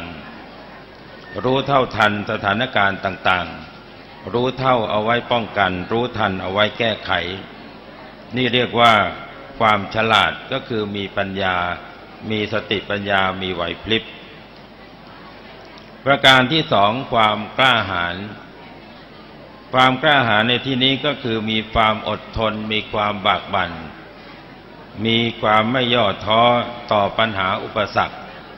เมื่อเจอปัญหาอุปสรรคก็ใช้ขันติคือความอดทนพยายามบากบั่นฟันฝ่าอุปสรรคต่างๆนานาให้ผ่านพ้นไปด้วยดีไม่ย่อท้อต่ออุปสรรคเพราะฉะนั้นการฟันฝ่าอุปสรรคนั้นต้องใช้ความกล้าหาญความอดทนนี่เรียกว่ามีความกล้าหาญโดยเฉพาะอย่างยิ่งกล้าหาญในทางที่จะดำเนินการไปในทางที่ชอบเป็นธรรมซึ่งก่อให้เกิดความดีความงามและกล้าหาญในทางที่เป็นในทางเสื่อมซึ่งนำมาซึ่งความทุกข์ความเสื่อมประการต่อมาก็คือเป็นผู้ทรงธรรมก็คือได้สดับตับฟังมากเรียกว่าได้ศึกษาได้อบรมได้พัฒนาตนเองให้มีความรู้เป็นผู้มีความรู้เป็นผู้ทรงธรรมสามารถที่จะคบคิดข้อธรรมต่างๆให้แตกฉานและสามารถอธิบายธรรมเหล่านั้นได้อย่างสมกับวัตถุประสงค์ของข้อธรรมนั้นก็คือไม่ผิดเพี้ยนจากข้อธรรมนั้นนี่เรียกว่าเป็นผู้ทรงธรรมผู้ทรงธรรมนั้นเหมาะที่จะเป็นครูเป็นอาจารย์ในการที่จะนำเอาหลักธรรมคำสอนไปถ่ายทอดไปเผยแผ่ให้คนได้รู้ได้ปฏิบัติตามนี่เรียกว่าเป็นผู้ทรงธรรมประการต่อมาก็คือเป็นผู้ประพฤติปฏิบัติตามครองธรรมการประพฤติปฏิบัติตามครองธรรมนั้นก็คือปฏิบัติให้เหมาะสมกับบุคคลให้เหมาะสมกับกาลสมัยอย่างเช่นเราเป็นผู้ใหญ่ก็ควรจะใช้หลักธรรมอะไรในการที่จะนำไปประพฤติปฏิบัติผู้ใหญ่นั้นควรจะเจริญพรหมวิหารธรรมก็คือธรรมของผู้ใหญ่มีความเมตตามีความกรุณามีความมุทิตาอุเบกขาเป็นพื้นฐานนี่เรียกว่าธรรมของผู้ใหญ่ส่วนเป็นผู้น้อยก็ควรจะใช้นำหลักธรรมของผู้น้อยไปประพฤติ ไปปฏิบัติอย่างเช่นคารวตาคือความอ่อนน้อมถ่อมตนอัปปจายนธรรมก็คือความประพฤติอ่อนน้อมถ่อมตนอย่างนี้เป็นต้นนี่เรียกว่าการนำเอาหลักธรรมไปประยุกต์ใช้ให้เกิดประโยชน์ตามบุคคลตามสถานการณ์เพราะฉะนั้นหลักธรรมทั้ง5ประการคือความฉลาดความกล้าหาญความเป็นผู้ได้สดับตรับฟังมากความเป็นผู้ทรงธรรมความเป็นผู้ประพฤติปฏิบัติตามครองธรรมจึงชื่อว่าเป็นผู้ที่ทำหมู่ให้งามหรือทำความงามให้แก่หมู่คณะอย่างเช่นท่านพระครูประหลัดสุวัฒนบัณฑิตคุณท่านได้ใช้ความรู้ความสามารถเรียกว่าเป็นผู้ฉลาดในการบริหารจัดการจึงพัฒนาวัดสระแก้วแห่งนี้ตลอดระยะเวลา10 ปีที่ท่านได้ดำรงตำแหน่งเจ้าอาวาสท่านได้พัฒนาวัดสระแก้วให้มีความเจริญมีความมั่นคงเป็นวัดที่มีความสวยสดงดงามบริเวณโดยรอบก็สะอาดสะอ้านและนอกจากนี้ยังได้บริหารจัดการโรงเรียนการกุศลของวัดซึ่งมีเด็กกำพร้ามาเรียนเป็นจำนวนมากบริหารจัดการทั้งวัดทั้งโรงเรียนให้เป็นไปด้วยความเรียบร้อยนี่ก็เพราะว่าท่านมีความฉลาดในการบริหารจัดการนอกจากนี้ท่านยังมีความกล้าในการที่จะตัดสินใจในการบริหารจัดการงานคณะสงฆ์บางเรื่องก็ต้องกล้าในการตัดสินใจไม่ว่าจะเจอปัญหาอุปสรรคใดๆก็ตามท่านกล้าที่จะตัดสินใจก็ทำให้งานของคณะสงฆ์และพระศาสนามีความเจริญมั่นคงขึ้นนอกจากนี้ท่านยังเป็นผู้ขวนขวายศึกษาอบรมสำเร็จการศึกษานักธรรมชั้นเอกปรริญญาธรรม4 ประโยคทางโลกก็จบปริญญาเอกเพราะฉะนั้นท่านจึงเป็นผู้หนึ่งที่ได้ชื่อว่าเป็นพหูสูตรก็คือได้ศึกษาอบรมมามากการได้ศึกษาอบรมมามากก็ทำให้มีความรู้มีประสบการณ์ที่จะนำเอาความรู้ประสบการณ์นั้นไปประยุกต์ใช้กับการบริหารการจัดการหรือการทำงานของท่านให้ประสบความสำเร็จประการต่อมาก็คือท่านพระครูประหลัดสุวัฒนบัณฑิตคุณนั้นเป็นผู้ทรงธรรมก็คือเป็นพระธรรมกถึกมีความชำนาญในการแสดงพระธรรมเทศนาสามารถอธิบายหัวข้อธรรมยากๆให้เข้าใจง่ายเรียกว่ามีคุณสมบัติของความเป็นครูครบถ้วนเพราะฉะนั้นท่านจึงถือได้ว่าเป็นผู้ที่มีความทรงจำก็คือมีความคุณธรรมก็คือทรงจำหลักธรรมคำสอนได้มากและสามารถนำไปประยุกต์ใช้ในการเผยแผ่ได้ประการสุดท้ายก็คือการประพฤติปฏิบัติตามครองธรรมท่านใช้คุณธรรมก็คือนำหัวข้อของธรรมะไปประยุกต์ใช้ในการบริหารจัดการในการบริหารงานคณะสงฆ์และงานของโรงเรียนให้มีความเจริญก้าวหน้าโดยใช้หลักของคุณธรรมก็คือธรรมะของผู้ใหญ่พรหมวิหารธรรมมีเมตตากรุณามุทิตาอุเบกขาเป็นพื้นฐานเมื่อพบเจอกับพระเถระผู้ที่มีความเคารพนับถือท่านก็แสดงความคารวะตาคืออัปปจายนธรรมก็คือความอ่อนน้อมถ่อมตนจะเห็นได้ว่าท่านอาจารย์พระครูประหลัดสุวัฒนบัณฑิตคุณนั้นมีความประพฤติอ่อนน้อมถ่อมตนเมื่อเจอผู้หลักผู้ใหญ่ท่านจะยกมือไหว้ก่อนแม้แต่ผู้ที่มีอายุเสมอกันและน้อยกว่าท่านก็แสดงความเคารพก่อนนี่เรียกว่าเป็นผู้ประพฤติอัปปจายนธรรมเพราะฉะนั้นจึงได้ชื่อว่าท่านพระครูประหลัดสุวัฒนบัณฑิตคุณหรือท่านอาจารย์ดร.พระมหาไพเราะห์เป็นผู้ที่ได้ชื่อว่าสังฆโสพลก็คือเป็นผู้งามในหมู่และเป็นผู้ทำหมู่ให้งามสมดังที่บาลีนิเขปบทที่ ได้ยกเป็นอุเทศเบื้องต้นนั้นเทศนาปริโยสาเนในที่สุดแห่งพระธรรมเทศนานี้ขออำนาจบุญกุศลที่เกิดจากการบำเพ็ญทานรักษาศีลเจริญจิตภาวนารวมทั้งบุญกุศลจริยาสัมมาปฏิบัติทั้งปวงที่เราท่านทั้งหลายได้ร่วมกันบำเพ็ญให้เป็นไปแล้วนั้นจงมารวมกันเป็นตบะเป็นเดชะเป็นภวะปัจจัยอำนวยผลดลบันดาลอุทิศไปให้แก่คุณพ่อผ่อนคุณแม่ส้มแป้นกฤษณาผู้เป็นโยมบิดามารดาของท่านอาจารย์พระครูประหลัดสุวัฒนบัณฑิตคุณและขอบุญกุศลที่ได้ร่วมกันบำเพ็ญในวันนี้จงมาเกิดมีแก่ท่านอาจารย์พระครูประหลัดสุวัฒนบัณฑิตคุณหรือท่านอาจารย์ดร.พระมหาไพเราะห์ขอให้ท่านอาจารย์จงมีสุขภาพพรรณนามัยสมบูรณ์แข็งแรง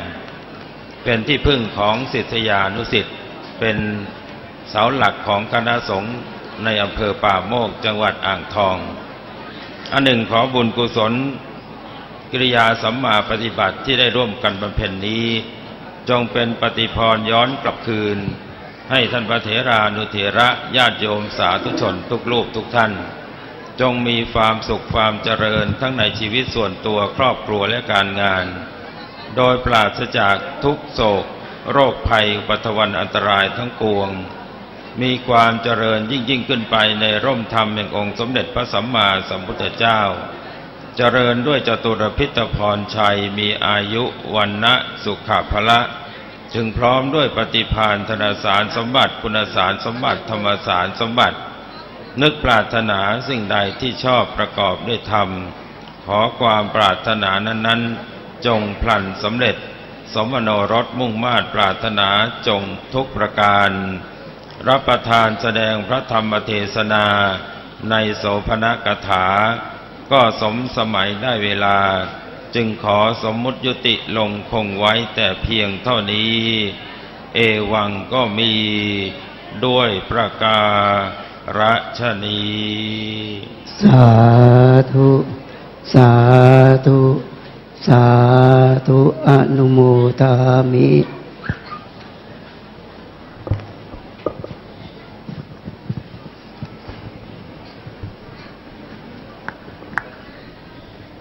ขอกราบอาราธนาพระเดชพระคุณหลวงพ่อ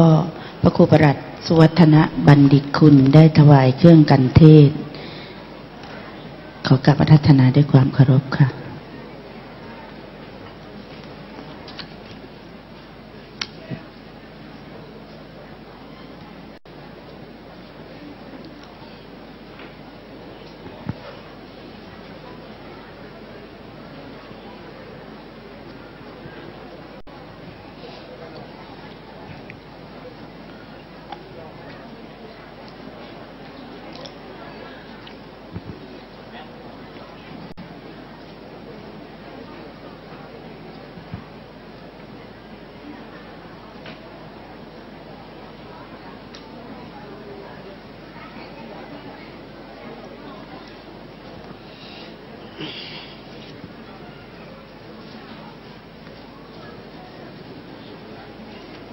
นิมนต์ขึ้นเลยก็ได้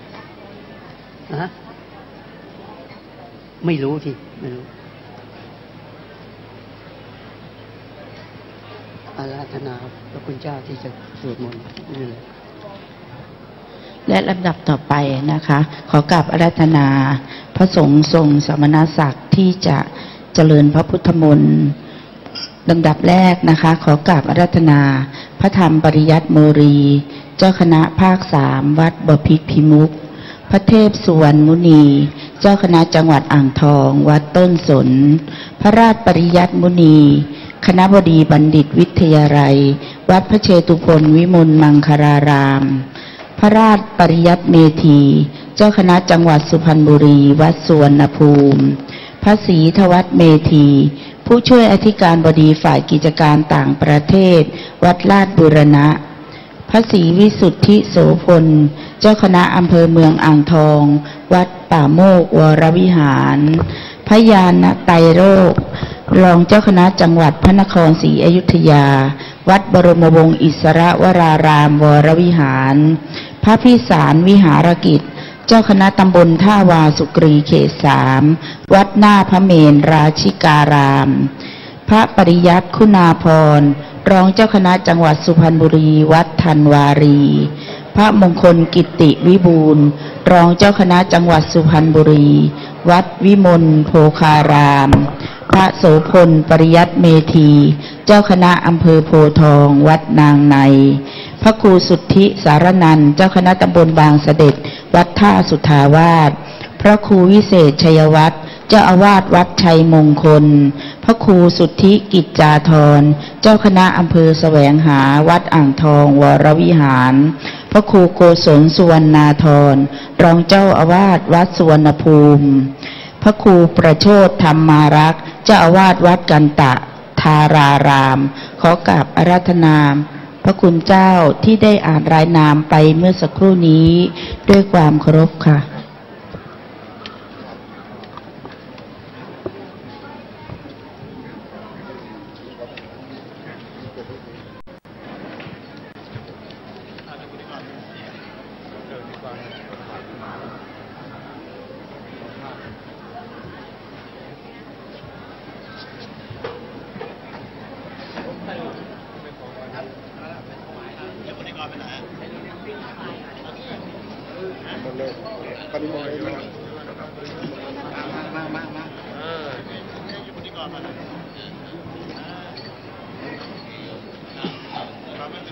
ไม่มีชื่อท่านไงมีชื่อท่าน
ไม่รู้ทีเราจะได้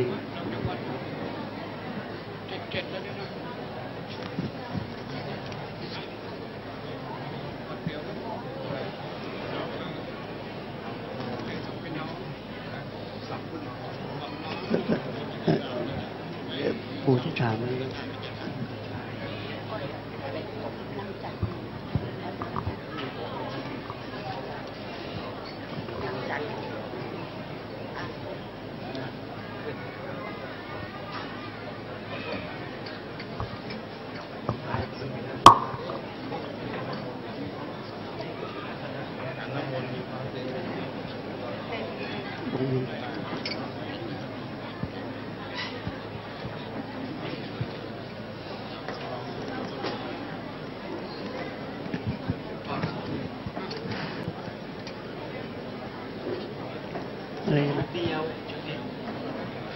ครับวันนี้พระคุณเจ้า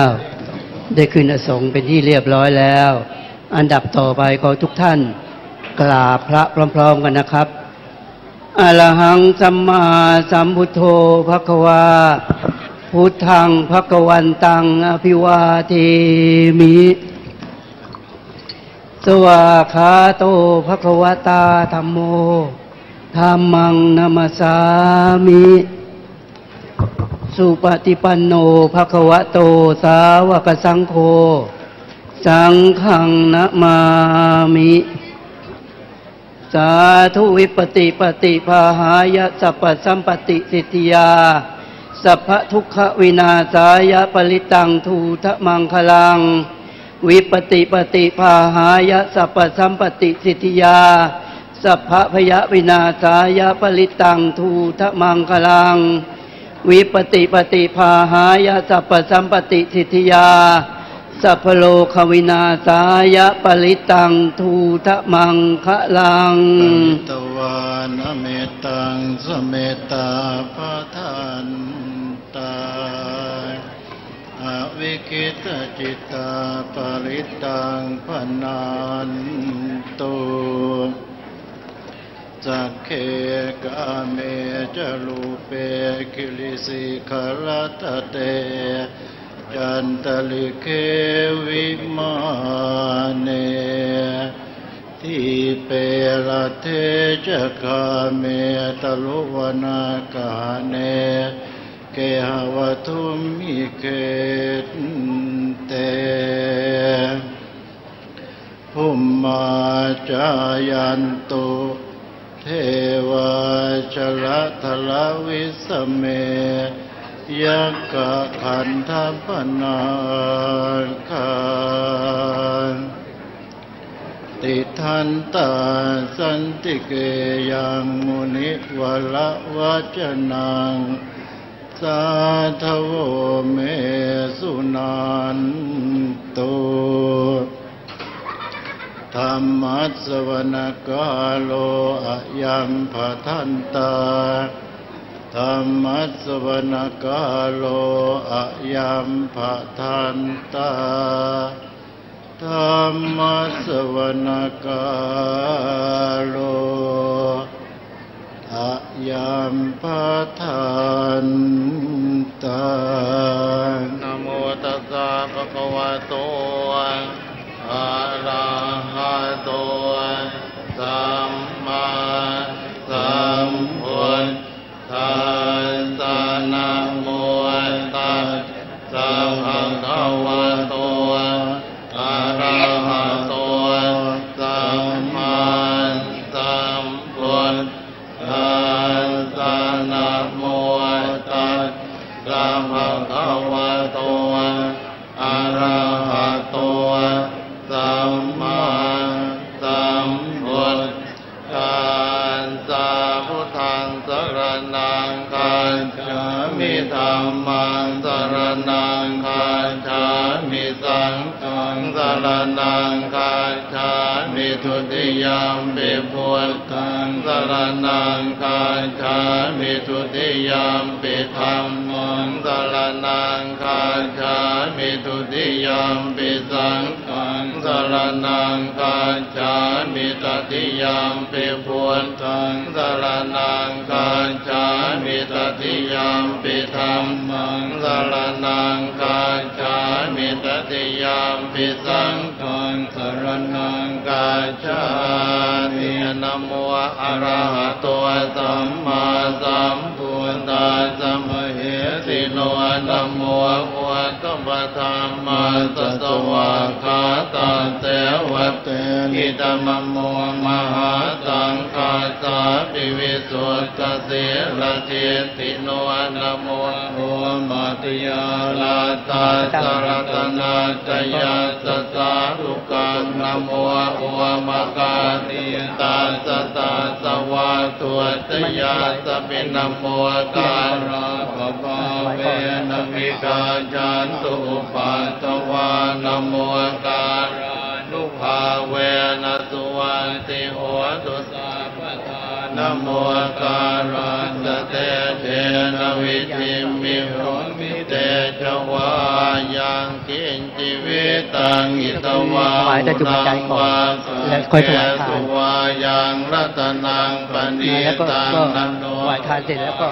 ติจตากเตนะอิตัมภิพุทเตรัตนังปณิตังเอเตนะสัจเจนะสุว าติโหตุขยังวิราคังอมตังปณิตังยตาจักขาตังกยังมุนีสมาหิตวันเตนะธรรมเมนะสมาธิกินติธรรมปิธรรมเมรัตนังปณิตังเอเตนะสัจเจนะสุวาติโหตุยังโหตเสโตปริวันนะเยสุจิงสมาธิมานันตริกันยมาอุสมาธินาเตนะสมโนเวชติตัมวิตัมเมรัตนังปณิตังเอเตนะสัจเจนะสุวัติโหตุเยปุคลังอาทัสตังปัสสัตตาจัตตาริเอตานิยุคานิโหติเตทาคินายาทุกตาตสาวกาเอเตสุตินนานิมหาภรานิธัมปิสังเขรัตนังปณิตังเอเตนะสัจเจนะสุวัติโหตุเยสุปยุตตามนัสสาตันเตนะนิกามิโกธรรมศาสนามิเตปาติปาทามตังวิคายหลาธามุตาเนปุติงบุญจมานาหิตังวิสังเขรัตนังปณิตังเอเตนะสัจเจนะสุวัติโหตุทีนังปุรานังละวังนาจิสัมภวังวิราตเจตายติเกภวสมิงเตขีนกิจาวิรุณิจันตานิพันติทิรายตายัมปเนโพหิตัมปิสังเขรัตนังปณิเอเตนะสัจเจนะสุวัติโหตุอิติปิโสภะคะวะอะระหังสัมมาสัมพุทโธวิชชาจรณะสัมปันโนสุขโตโลกวิทูอนุตตโรปุริสธรรมสารติสัทธาเทวมนุสานังพุทโธภควาติสวากขาโตภควตาธัมโมสันทิติโกอาคาลิโกเอหิปัสสิโกโอปนัยโกปัจจตังเวทิตาโพวิญโยเหียติสุปฏิปันโนภควตสาวกสังโฆอุชุปฏิปันโนภะคะวะโตสาวกสังโฆยะปฏิปันโนภะคะวะโตสาวกสังโฆสามีจิปฏิปันโนภะคะวะโตสาวกสังโฆยติคังจัตตาริปุริสยุคานิอาสะปุริสโภคาราเอสะภะคะวะโตสาวกสังโฆอาหุนายโยภาหุนายโยทากินายโยอัญชลีกรณีโยอนุตตรังปุญญาเกตังโลกัสสาเนทุกขปัตตาจะเนทุกขาพยาปัตตาจะเนพยาทุกขปัตตาจะเนทุกขาวุตุสัพเพปิปานิโลเอตาวตาจะอัมเหหิสัมปตังบุญญสัมปตังสัพเพเทวานุโมทันตุสัพพสัมปติสิทธิยาทานังกัจจันตุสัทธายสีลังราคันตุสัพพทาภาวนาภิรตาหวนทุกขาชันตุเทวตากตานันโทปนันตปุจทังวิภูทังวเหติงกุเตระเตระปุจเกนะธรรมาปยันโตอิทุปเตตวิตินาทิตวามุนินโตทันเตจะสาภวตุเตชยมังคลานิทุกขา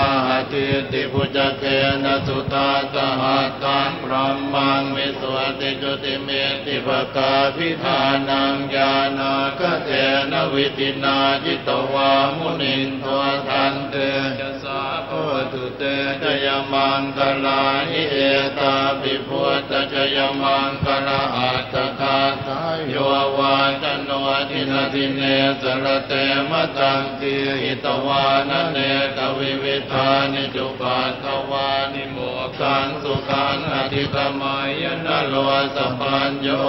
มหา กาลุนิโกนาตัวหิตายะสัพพปานินังปุเรตวาปารมีสัพพะปัตตวสัมโพธิมุตตมังเอเตนะสัจวัชเชนะโหตุเตชยมังคลังชยันตัวโพธิยามุเลสักยานังนันติวัตโนเอวังตวังมิจโยโหหิจยันตุชยมังคะเลอปราจิตปัลลังเกติเสปัตวิโภคะเลอภิเสเกสัมปพุทธานังอาคาปะตัวปโมจติสุนาคาตังสุมังคลังสุปาปาตังสุหัวติตังสุขันโนสุมาหัวตัวจตุเยตังพรหมจาริสุปทากินังกายกรรมังวาจากรรมังปทากินังป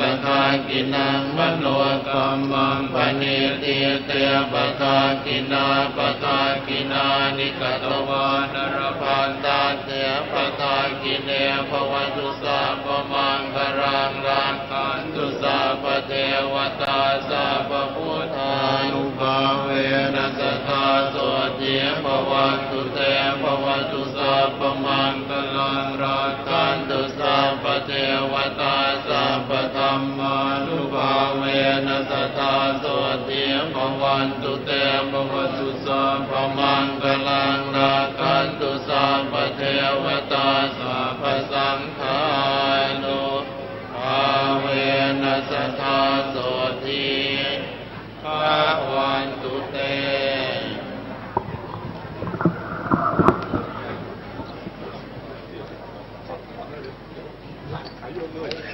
ท่านต้องลากสายโยมเลยสิลากสายโยมเลย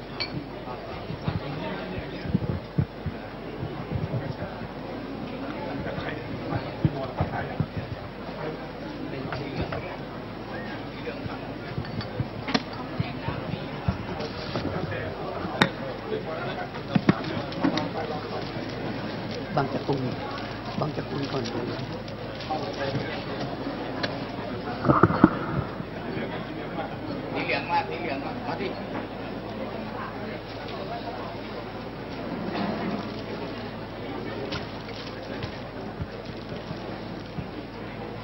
ประกาศเลยที่ใครที่จะทอดผ้า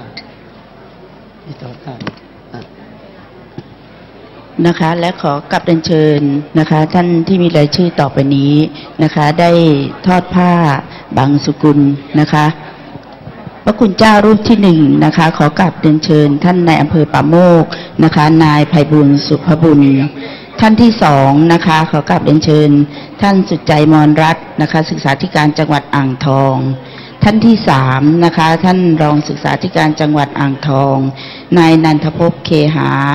ท่านที่สี่นะคะขอกลับเรียนเชิญท่านดร.สมเกียรติแก้วมณีรองผู้อำนวยการเขตพื้นที่การศึกษาประถมศึกษาอ่างทองท่านที่ห้านะคะท่านดร.อารักษ์อินพยุงผู้อำนวยการส่งเสริมการศึกษาเอกชนจังหวัดอ่างทองท่านที่หกท่านพันตำรวจโทนิกรคำภูเขียวรองผู้กำกับสถานีตำรวจภูธรป่าโมกท่านที่เจ็ดขอกลับเรียนเชิญท่านผู้อำนวยการโรงพยาบาลป่าโมกนะคะท่านที่8ขอกลับเรียนเชิญคุณจำเนียนกุหลาบท่านที่9ขอกลับเรียนเชิญคุณจำลองกิษณาท่านที่10ขอกลับเรียนเชิญท่านกำนันอริทัศน์หงส์อุปถัมภ์ชัยท่านที่11ขอกลับเรียนเชิญท่านผู้อำนวยการไพบูลย์นาคแก้วท่านที่12ขอกลับเรียนเชิญท่านผู้อำนวยการบรรจบเฉลยมรรคท่านที่13ขอกลับเรียนเชิญท่านผู้จัดการสมจิตปานีโชติรสท่านที่14ขอกลับเรียนเชิญท่านผู้อำนวยการนวลเนตรกวายาวงศ์ประธานสมาคมโรงเรียนเอกชนจังหวัดอ่างทองเชิญครับท่านที่15ขอกลับเรียนเชิญท่านผู้อำนวยการกรรมาธิการจิตตมากนะคะและท่านที่16ขอกลับเรียนเชิญคุณพ่อแถมทรัพย์บำรุงขอกลับเรียนเชิญทั้ง16ท่านด้วยความเคารพค่ะ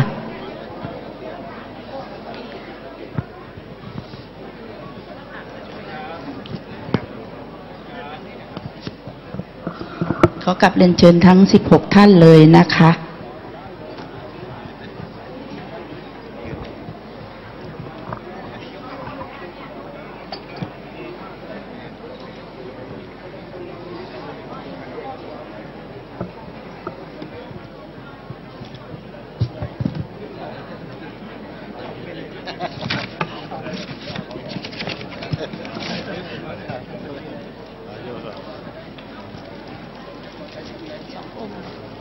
ำเนียงคนเดียวและขอกราบเรียนเชิญนะคะคุณจำเนียนกุหลาบนะคะได้ถวายจตุปัจจัยให้กับพระเดชพระคุณพระพรหมบัณฑิตกรรมการมหาเถรสมาคมเจ้าคณะภาค2อธิการบดีมหาจุฬาลงกรณราชวิทยาลัยขอกราบเรียนเชิญค่ะ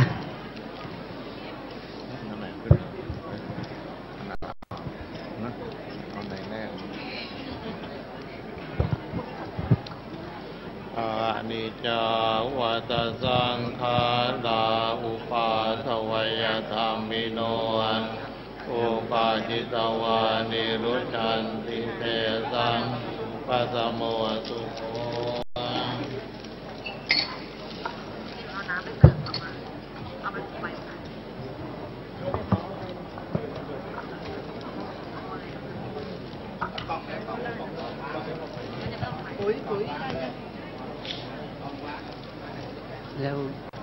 และอีกสักครู่หนึ่งนะคะขอกราบเรียนเชิญทั้ง16ท่านที่ได้เรียนเชิญไปเมื่อสักครู่นี้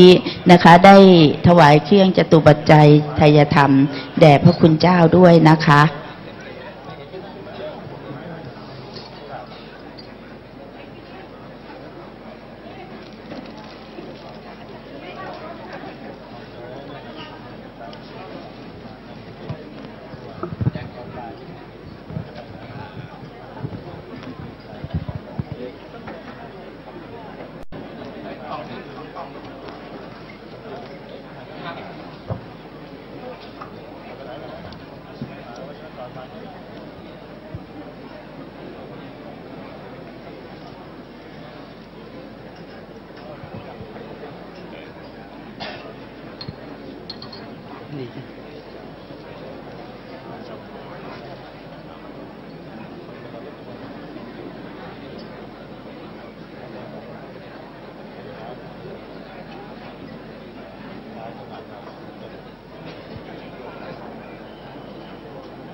นะคะและขอกราบเรียนเชิญทั้ง16ท่านนะคะที่ได้เรียนเชิญไปเมื่อสักครู่นี้นะคะได้ถวายเครื่องจตุปัจจัยไทยธรรมแด่พระคุณเจ้าอีกครั้งหนึ่งค่ะขอกราบเรียนเชิญทั้ง16ท่านด้วยความเคารพค่ะ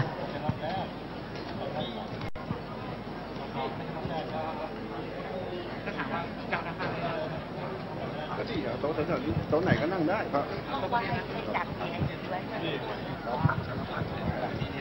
ถวายเลยครับอ๋ออยู่ที่หลวงพ่อเดี๋ยวของถวายครับอะไรอ๋อนั่นเขาของถวาย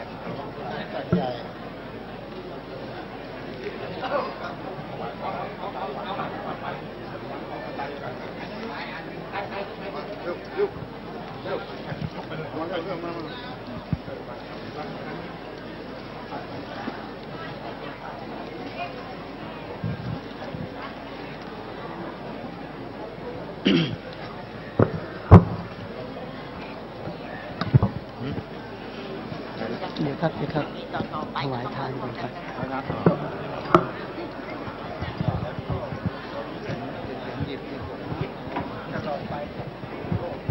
ครับวันนี้ถวายจตุปัจจัยจบลงไปแล้วอันดับต่อไปนี้ขอให้ทุกท่านถวายข้าวพระพุทธและภัตตาหารแด่พระภิกษุสงฆ์นะครับตั้งนะโมพร้อมๆกันนะครับ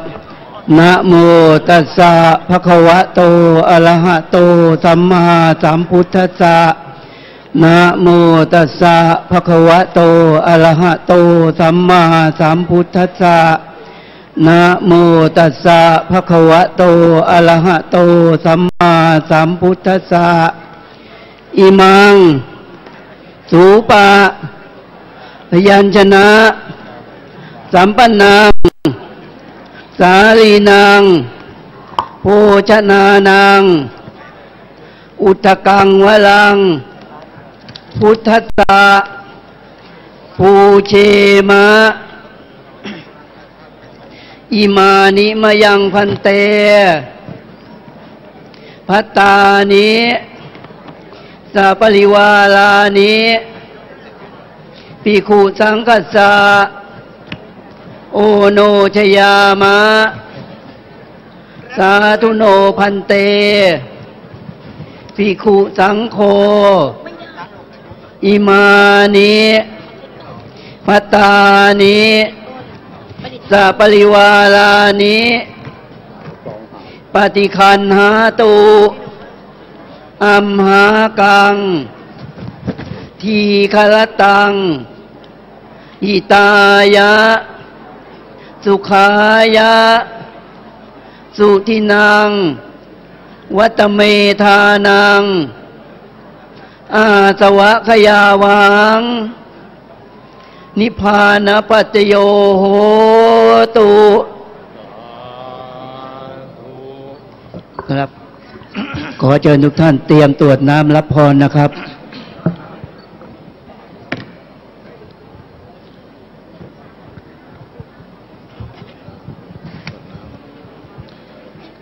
ยะถาวะริวหาปุราปริปุเรนติสาคลังเอวเมวะอิโตทินังเปตานังอุปกัปปติอิจิตังปฏิตังตุมังคิปะเมวะสมิจจตุสัพเพปุเรนตุสังกปาจันโทปนรสโสยถามณิโชติรสโสยถาวิวันชันตุสัมภโรวินัสสันตุมาเตภวันวันตรายสุขีทีคายุโกภวันเพียติโยวิวันชันตุสัมภโรวินัสสันตุมาเตภวันวันตรายโยสุขีทีคายุโกภวันเพียติโยวิวันชันตุสัมภโรโควินาสตุมาเตภวันวันตรายโยสุขีทีคายุโกภวะอภิวาทนาเสียเลียสเนจังโวธาปัจจายโนจัตตาโลธรรมาวันทันติอายุวันโนสุขังภะลังโตอัตตลังโตสุขิโตวิรุณโตพุทธัสสะสันเนอโรโกสุขิโตโหหิสหัสสะเปหิยาติปิโสอัตตลังโตสุขิโตวิรุณโหพุทธัสสะสันเนอโรโกสุขิโตโหหิสหัสสะเปหิยาติปิโสอัตตลังโตสุขิโตวิรุณโหพุทธัสสะสันเนอโรโกสุขิโตโหหิสหัสสะเปหิยาติปิชยเสติธนังรามพังโสทิภาคยังสุขังพลังเสเรอายุจวันโนจะโพคังวนจยสวาสกวาสาจะอายุจะเชียวสิทธิภวันตุเตภวันตุสาพมังคลังลาคันตุสาพเทวตังสาพพุทธานุภาเวนัสธาโสเทียภวันตุเตภวันตุสาพเนราคันตุสาพเทวตาสาพธรรมานุภาเวนัสธาโสเทียภวันตุเตภวันตุสาพมังคลังราคันตุสาพเทวตาสาพสังฆานุภาเวนัสธาโสเทียภวันตุเตชยันโตโพธิยามบัวเลสัตยานันติวาคโนเอวังตวังวิเจ โยหัวหิจยันสุจยมังคันอัปลาจิตปัลลังเกสีเสปัตวิมุขเลอภิเสเกสัมภมุทธานาคาปันโตปโมจติสุนัขตังสุมังกลังสุปาภาตังสุโหติตังสุขันโนสุมหัวโตจะสุยินปรามจาริสุปทานกินังกายกรรมังวาจากรรมังปทากินังปทากินังมโนกรรมังปณิทิเตปทากินาปทากินานิกตวานรพันตาเทปทากิเนพระพร้อมๆกันนะครับอะระหังสัมมาสัมพุทโธภควาพุทธังภควันตังอภิวาเทมิสวากขาโตภควตาธัมโมธัมมังนัมสสามิสุปฏิปันโนภควโตสาวกสังโฆสังฆังนะมามิ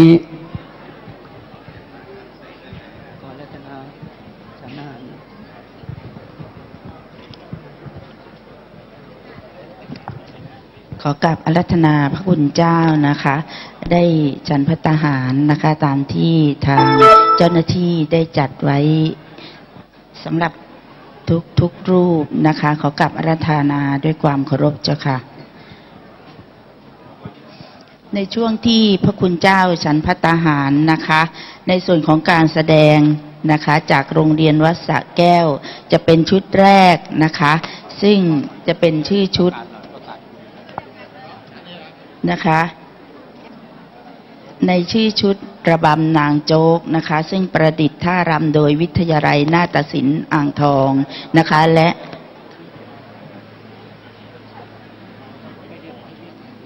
ขอเรียนเชิญนะคะอาจารย์อุดมพรมีมากนะคะได้มาพบกับพระเดชพระคุณหลวงพ่อด้วยนะคะและในวันนี้นะคะทางวัดสระแก้วได้รับเมตตาอย่างสูงสุดนะคะจากพระเดชพระคุณทั้งสองรูปนะคะซึ่งประกอบไปด้วยพระพรหมโมรีกรรมการมหาเถรสมาคมเจ้าคณะภาค5แม่กองตำบาลีสนามหลวงและประธานอบรมพระอุปชาจากวัดปากน้ำภาษีเจริญพระเดชพระคุณพระพรหมบัณฑิตกรรมการมหาเถรสมาคมเจ้าคณะภาค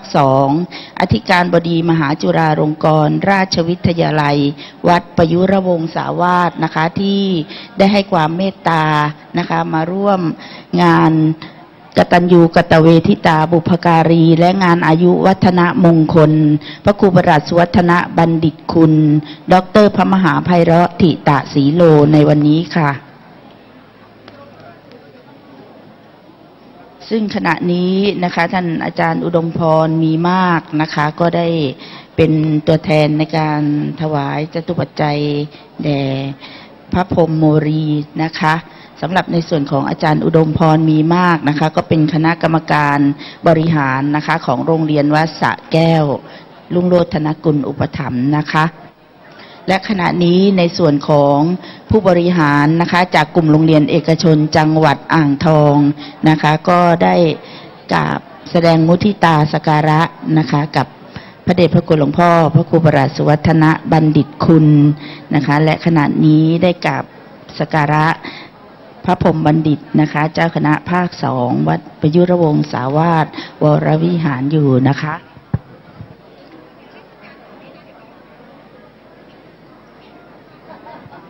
สำหรับการแสดงในชุดแรกนะคะจะเป็นการแสดงในชื่อชุดระบำโจ๊กนะคะซึ่งประดิษฐ์ท่ารำโดยวิทยาลัยนาฏศิลป์อ่างทองนะคะแสดงโดยนักเรียนจากโรงเรียนวัดสระแก้วรุ่งโรจน์ธนกุลอุปถัมภ์นะคะควบคุมโดยอาจารย์สิริพงษ์และอาจารย์อุบลวรรณกรุฑไทยค่ะขอเชิญทุกท่านรับชมได้เลยนะคะ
เหรอจะได้สตังค์จากลุงจำลองนี่ไมค์เปิดไม่ค่อยติดนะคะนักแสดงเชิญรับรางวัลจากคุณลุงจำลองกฤษณาได้เลยนะคะหรือว่ามีท่านอื่นนะคะถ้ามีแบงค์ร้อยเก่าๆหรือแบงค์500เก่าๆจะมอบให้กับนักแสดงก็เชิญได้เลยนะคะถึงจะเป็นแบงค์เก่าก็ไม่ปฏิเสธนะคะเชิญได้เลยค่ะนะคะสำหรับน้องอิงอิงนะคะตัวเล็กที่อยู่ข้างหน้าสีแดงนี้เป็นได้เข้าร่วมแข่งขันนะคะในรายการไมค์ทองคำเด็กนะคะได้รับ3 ผ่าน เดี๋ยวกำลังจะไปแข่งในรอบต่อไปนะคะสำหรับน้องอิงอิงนะและตัวเล็กๆอีกคนนึงนะเป็นลูกสาวสุดสวยนะคะของท่านผู้ใหญ่การเวกผู้ใหญ่บ้านหมู่ที่6ของเรานะคะน้องๆตัวเล็กๆนี่น่ารักมากนะงานไหนงานนั้นไม่เคยท้อแล้วก็พี่ๆจากชมรมนาฏศิลป์ของโรงเรียนวัดสระแก้วนะคะสำหรับลำดับต่อไปหนูซิมโฟนิกพร้อมไหมคะซิมโฟนิกพร้อมนะคะขอเรียนเชิญคุณครูมนพนวมจิตนะคะซึ่งซิมโฟนิกของโรงเรียนวัดสระแก้วอีกไม่กี่วันนะคะก็จะไปร่วมในงานแสดงที่หนองเจ็ดเส้นอีกครั้งหนึ่งนะคะซึ่งซิมโฟนิกวงนี้ถือว่าค่อนข้างเรียกว่าติดลมและออกเวทีใหญ่ๆบ่อยมากและเมื่อไม่กี่วันก็ไปแสดงกับนักร้องระดับประเทศที่สถาบันราชภัฏนะคะมหาลัยราชภัฏพระนครศรีอยุธยานะคะซึ่งควบคุมวงโดยคุณครูมนพนวมจิตนะคะก็ต้องขอบพระคุณนะคะและสำหรับท่านผู้มีเกียรติที่มาร่วมงานในวันนี้นะคะก็เรียนเชิญนะคะสำหรับท่านใดที่ยังไม่ได้ทานอาหารนะคะก็ขอเรียนเชิญได้เลยค่ะซึ่งในส่วนของอาหารที่มาในวันนี้นะคะขออนุญาตแจ้งรายชื่อนะคะชุดที่1นะคะเป็นลูกชิ้นปิ้งนมสดสโนบอยนะคะโดยคุณทอมหรือคุณธนกิจมหาไทยชุดที่2นะคะเป็นผลไม้จากดาบตีสุรศักดิ์ชัยกิจกรจากสถานีตำรวจภูธรบางปะอินคณะที่3ส้มตำสีประจันโดยคุณปู2 สรีสอร์ทคุณฉัตรฉแล่มคุณพีรวัตรคุณอรวรรณคุณน้อยคุณมานพคุณณภพรและคุณธัญทิพย์ลำดับที่4เป็นขนมเปียกปูนโดยคุณปูคุณสำอางคุณสุพรรณษาคุณสมพงษ์คุณธัญทิพย์และคุณน้อยรายการที่5ข้าวกระเพราหมูโดยคุณปูคุณสมใจคุณแจ๋วคุณพีรวัตรและคุณอรวรรณคณะที่6กล้วยแขกจากคุณปูคุณปานคุณพีรวัตรและคุณอรวรรณคณะที่7ขนมจีนน้ำยาอู่ทองโดยคุณต้อยคุณอรวรรณคณะที่8ข้าวเหนียวหมูฝอยโดยครอบครัวพระอภิชาคณะที่9ไส้กรอกอีสานเจดาโดยเจดานะคะคณะที่10ต้มยำกระดูกอ่อนผลไม้โดยครอบครัวคุณแม่บุญยกและคุณตู่คณะที่11ก๋วยเตี๋ยวหมูโดยนายกองค์การบริหารส่วนตำบลบ้านโพคณะที่12ผัดไทยบางเสด็จโดยแม่ปัญญาคณะที่13ข้าวเหนียวไก่ทอดและขนมครกของโรงเรียนวัดสระแก้วคณะที่14ต้มยำขาหมูขนมไทยของโรงเรียนบางเสด็จวิทยาคมคณะที่15ยำวุ้นเส้นและขนมไทยโดยโรงเรียนไทยรัฐวิทยา6คณะที่16น้ำแข็งใสจากวัดสุวรรณภูมิสุพรรณบุรีคณะที่17ขนมจีนแกงเขียวหวานไก่ของวัดสระแก้วคณะที่18ลาบหมูบางเสด็จโดยป้ากุเลียคณะที่19ข้าวเหนียวสังขยาหน้าปลาแห้งโดยป้าแจ๋วจากสำเภารอยและกล้วยแขกฟักทองและก็มันโดยคณะหลานพระราช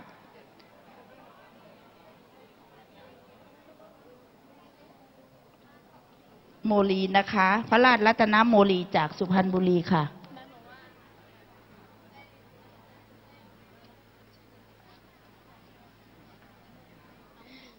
นะคะและวันนี้นะคะอีกสักครู่จะได้ฟังเสียงเพราะๆจาก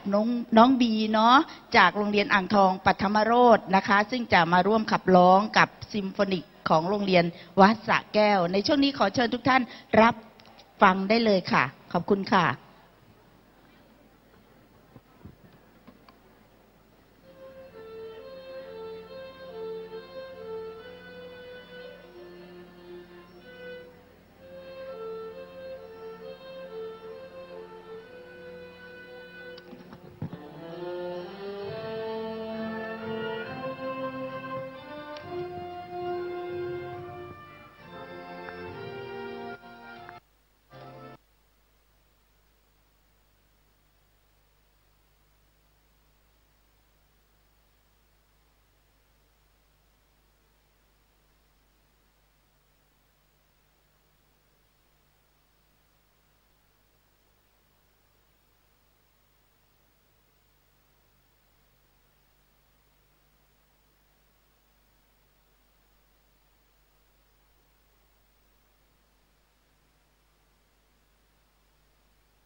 ท่านสามารถรับฟังและชมทั้งภาพและเสียงสถานีวิทยุเพื่อการศึกษาพระพุทธศาสนาและวัฒนธรรม FM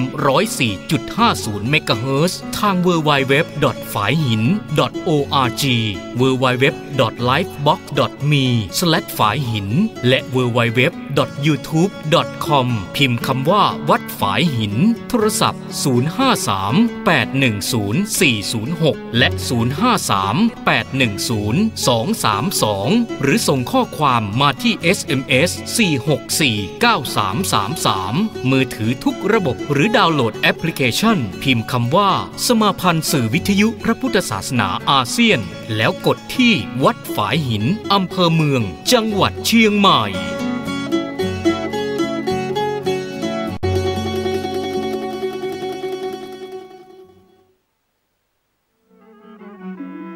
ข่าวสารเพื่อการประชาสัมพันธ์ด้วยทางคณะสงฆ์คณะศรัทธาของวัดฝายหินตำบลสุเทพอำเภอเมืองจังหวัดเชียงใหม่พร้อมใจกันจัดงานเพณีสงน้ำเจดีย์อธิธาตุท่านเจ้าคุณพระอภัยสารทสังฆปาโมกข์ครูบาโสภาครบ187 ปีปฐมสังฆราชาแห่งร้านนาไทยสมัยรัชกาลที่5และเป็นเจ้าคณะจังหวัดเชียงใหม่รูปแรกท่านเกิดวันอังคารที่12เมษายนพุทธศักราช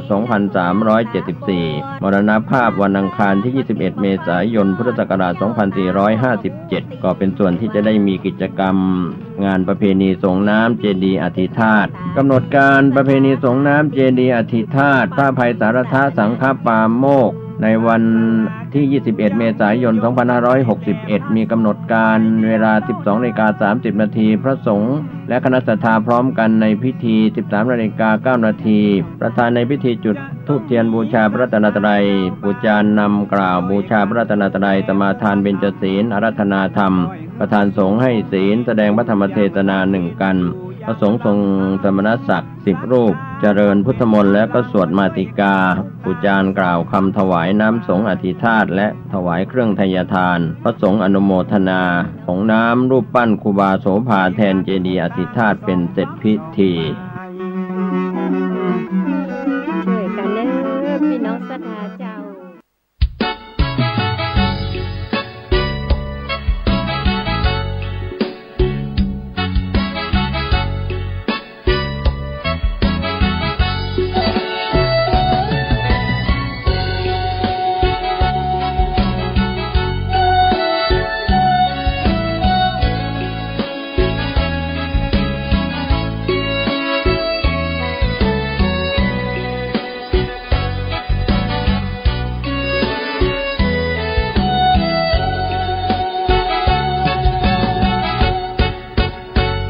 16 เมษาเป็นวันมหาพญาวันเจ้าไทยให้ความสำคัญเป็นวันเริ่มต้นปีใหม่เกิดการเปลี่ยนแปลงทางโหราศาสตร์แห่งล้านนาไทยสังขารลมวันเปลี่ยนไป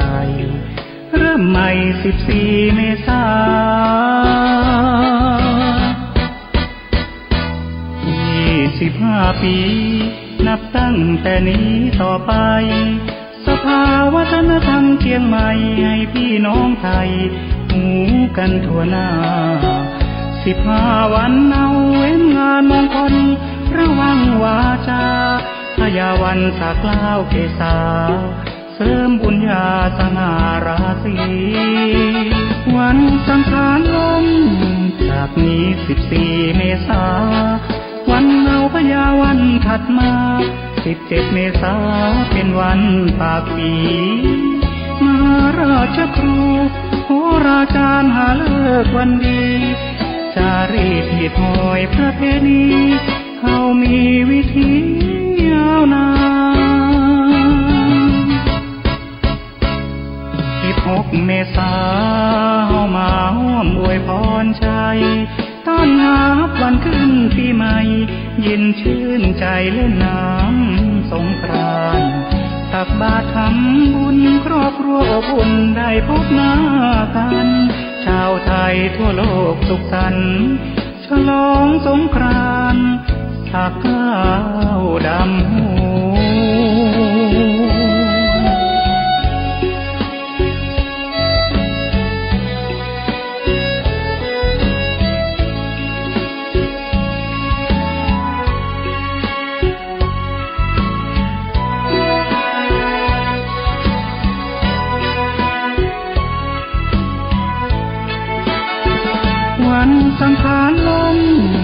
จากนี้14 เมษาวันเอาพญาวันถัดมา17 เมษาเป็นวันปากปีมหาราชครูโหราจารย์หาเลิกวันดีจารีตเหตุงอยประเพณีเขามีวิธียาวนาน16 เมษาเฮามาร่วมอวยพรชัย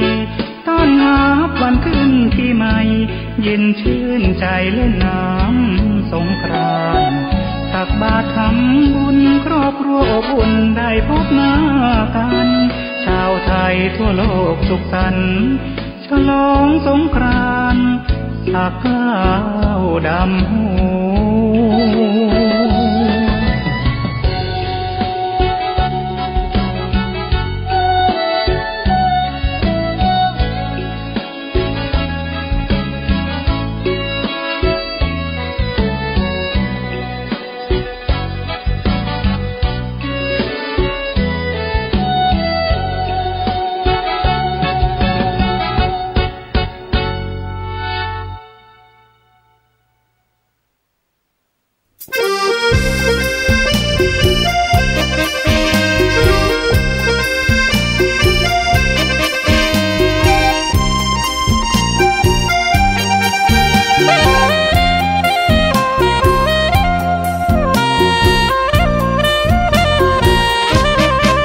สถานีพระพุทธศาสนา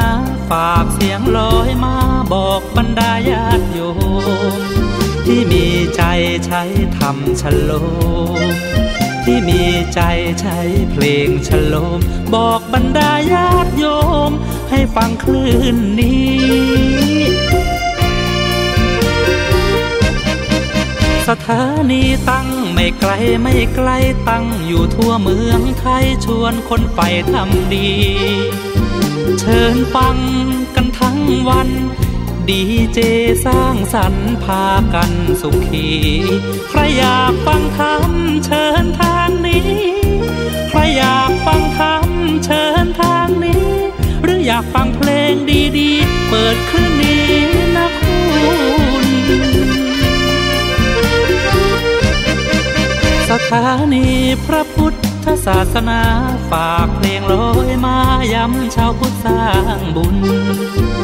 ธรรมะจะติดตามตัวคุณ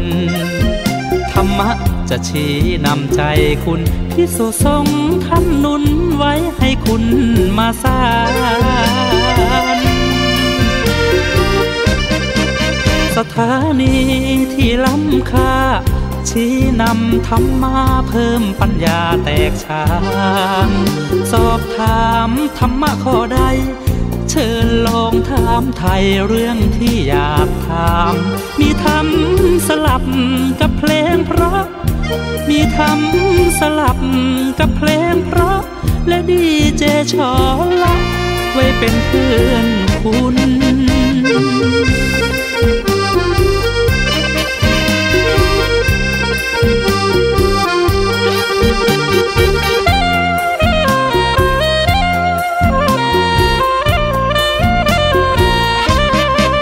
สถานี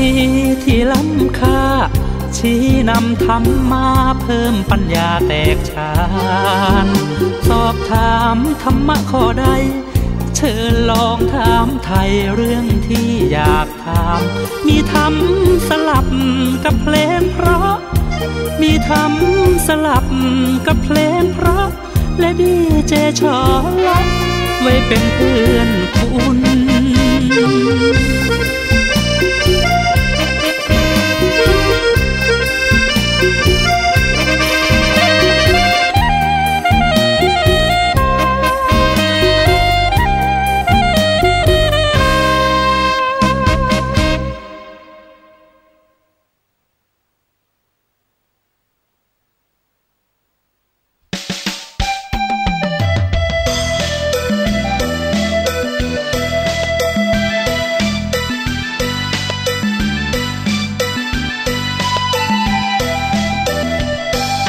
สถานีวิทยุสสวส่งเสียงเรื่องน้อดังพอประมาณ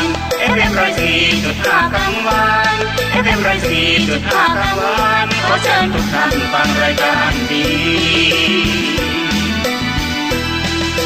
วัดไฟอำเภอเมืองเชียงใหม่รุ่งเรืองพุ่งเปลืองแสงสีเป็นวิทยุเพื่อประเพณีเป็นวิทยุเพื่อประเพณีศึกษาวิถีพุทธศาสตร์และศิลป์ส่งเสริมวัฒนธรรมกันดีๆทั้งนั้นสุขสันต์ชีวินจากพระไตรปิฎกแท้ทั้งสิ้นจากพระไตรปิฎกแท้ทั้งสิ้นทั่วทั้งแผ่นดินได้ยินเสียงพระธรรม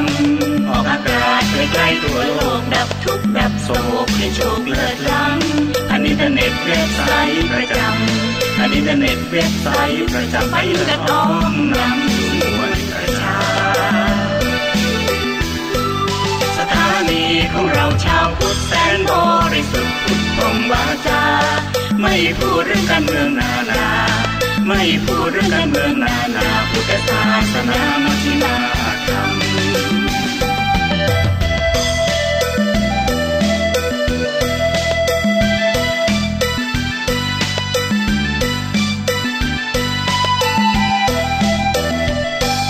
สถานีวิทยุสสวส่งเสียงเรื่องน้อดังพอประมาณ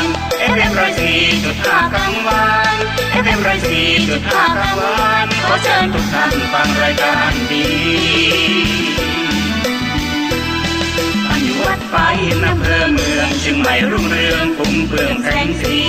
เป็นวิทยุเพื่อประเพณีเป็นวิทยุเพื่อประเพณีศึกษาวิถีพุทธศาสตร์และศิลป์ส่งเสริมวัฒนธรรมกันดีๆทั้งนั้นสุขสันต์ชีวินจากพระไตรปิฎกแท้ทั้งสิ้นจากพระไตรปิฎกแท้ทั้งสิ้นทั่วทั้งแผ่นดินได้ยินเสียงพระธรรมออกอากาศใกล้ๆทั่วโลกดับทุกข์ดับโศกให้โชคเลิศล้ำอินเทอร์เน็ตเว็บไซต์ประจำอินเทอร์เน็ตเว็บไซต์ประจำไปเลือดน้อมนำสู่มวลประชาสถานีของเราชาวพุทธแสนบริสุทธิ์พุทธตรงวาจาไม่พูดเรื่องการเมืองนานาไม่พูดเรื่องการเมืองนานาพุทธศาสนามัชฌิมาธรรม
พระพุทธศาสนา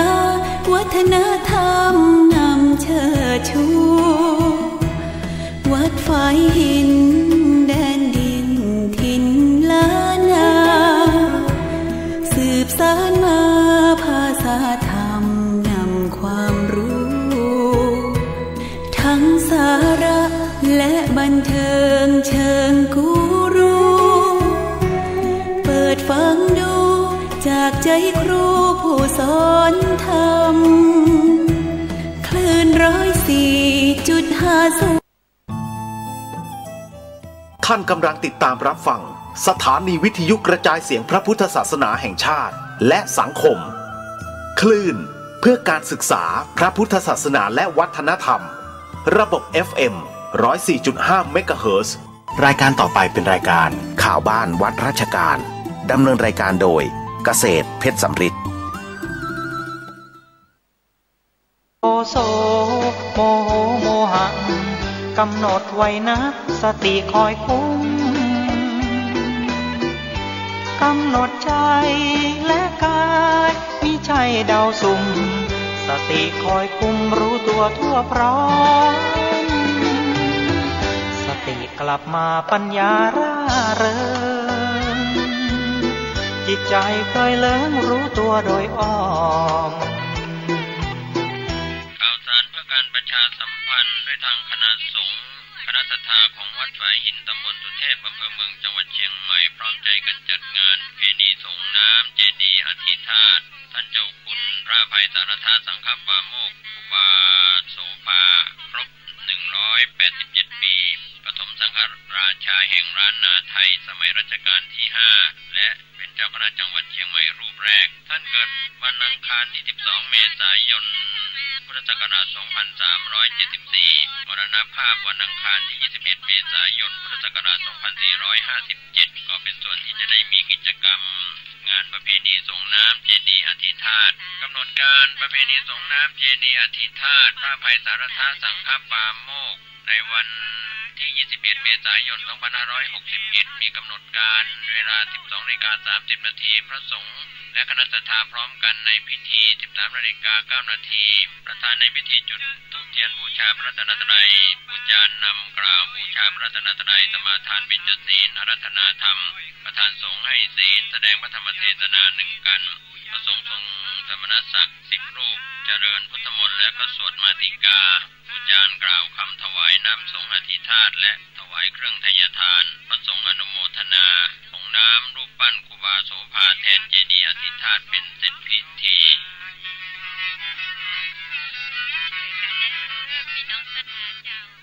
ข่าวสารเพื่อการประชาสัมพันธ์ขอเชิญชวนผู้ใจบุญร่วมสร้างศาลาปฏิบัติธรรมของวัดใหม่ห้วยทรายหมู่ที่ 4 ตำบลสุเทพอำเภอเมืองจังหวัดเชียงใหม่ปัจจุบันก็มีพระอธิการบุญเปงปิยธรรมโมเป็นเจ้าวาดวัดใหม่ห้วยทรายพร้อมด้วยศรัทธา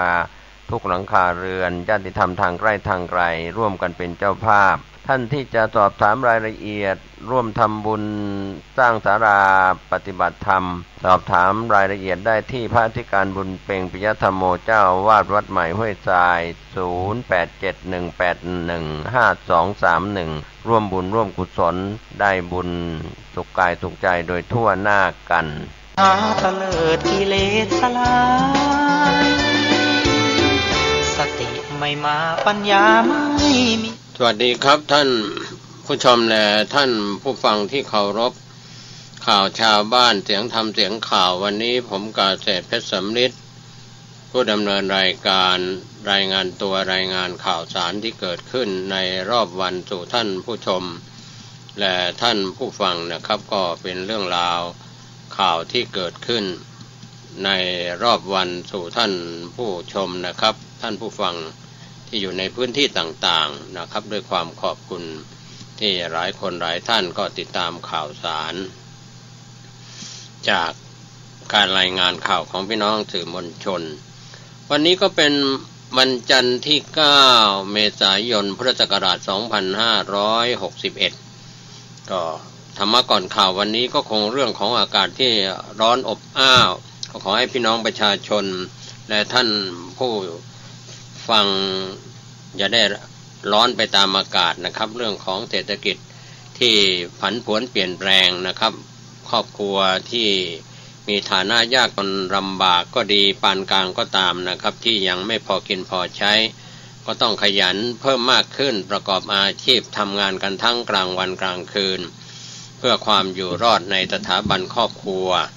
พ่อแม่ลูกนะครับหลานเหลนญาติมิตรที่อาศัยอยู่บางคนก็พิการทุพพลภาพก็แล้วแต่อาจจะได้มาไม่เหมือนกันทางรัฐบาลนั้นก็มีงบประมาณเข้ามาช่วยเหลือท่านอาจจะไม่เพียงพอเป็นบางส่วนโดยเฉพาะเงินของผู้สูงวัยก็เล็กน้อยแล้วก็เงินของผู้พิการเงินของผู้ยากจนก็กำลังเป็นปัญหาที่มีการคอร์รัปชันกันมากกว่า50จังหวัดทั่วประเทศนะครับก็เรียกว่าข้าราชการงานเมืองหรือใครก็ตามที่ทำความผิดในคราวครั้งนี้เราก็จะเห็นได้อย่างชัดเจนว่า ภาษีของประชาชนจีนและภาษาญี่ปุ่นนะคะรวมทั้งภาษาอังกฤษซึ่งเป็นภาษาที่เด็กจะต้องรู้ในส่วนของวัดสระแก้วนั้นอย่างน้อยเด็กจะไ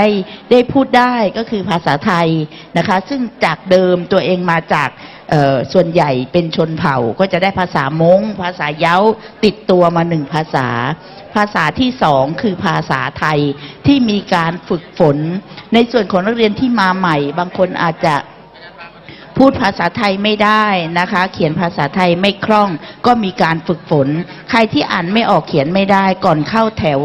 นะคะช่วงที่นักเรียนคนอื่นๆเข้าแถว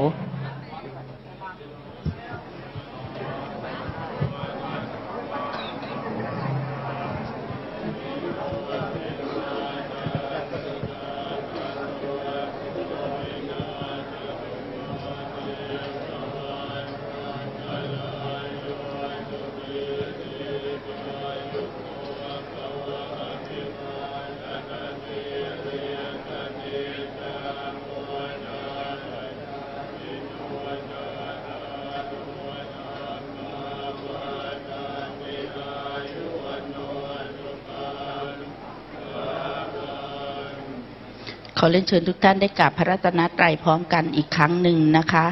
อะระหังสัมมาสัมพุทโธภควาพุทธังภควันตังอภิวาเทมิ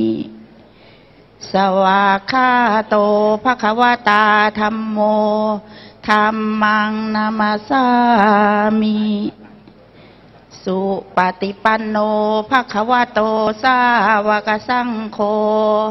สังฆังนะมามิ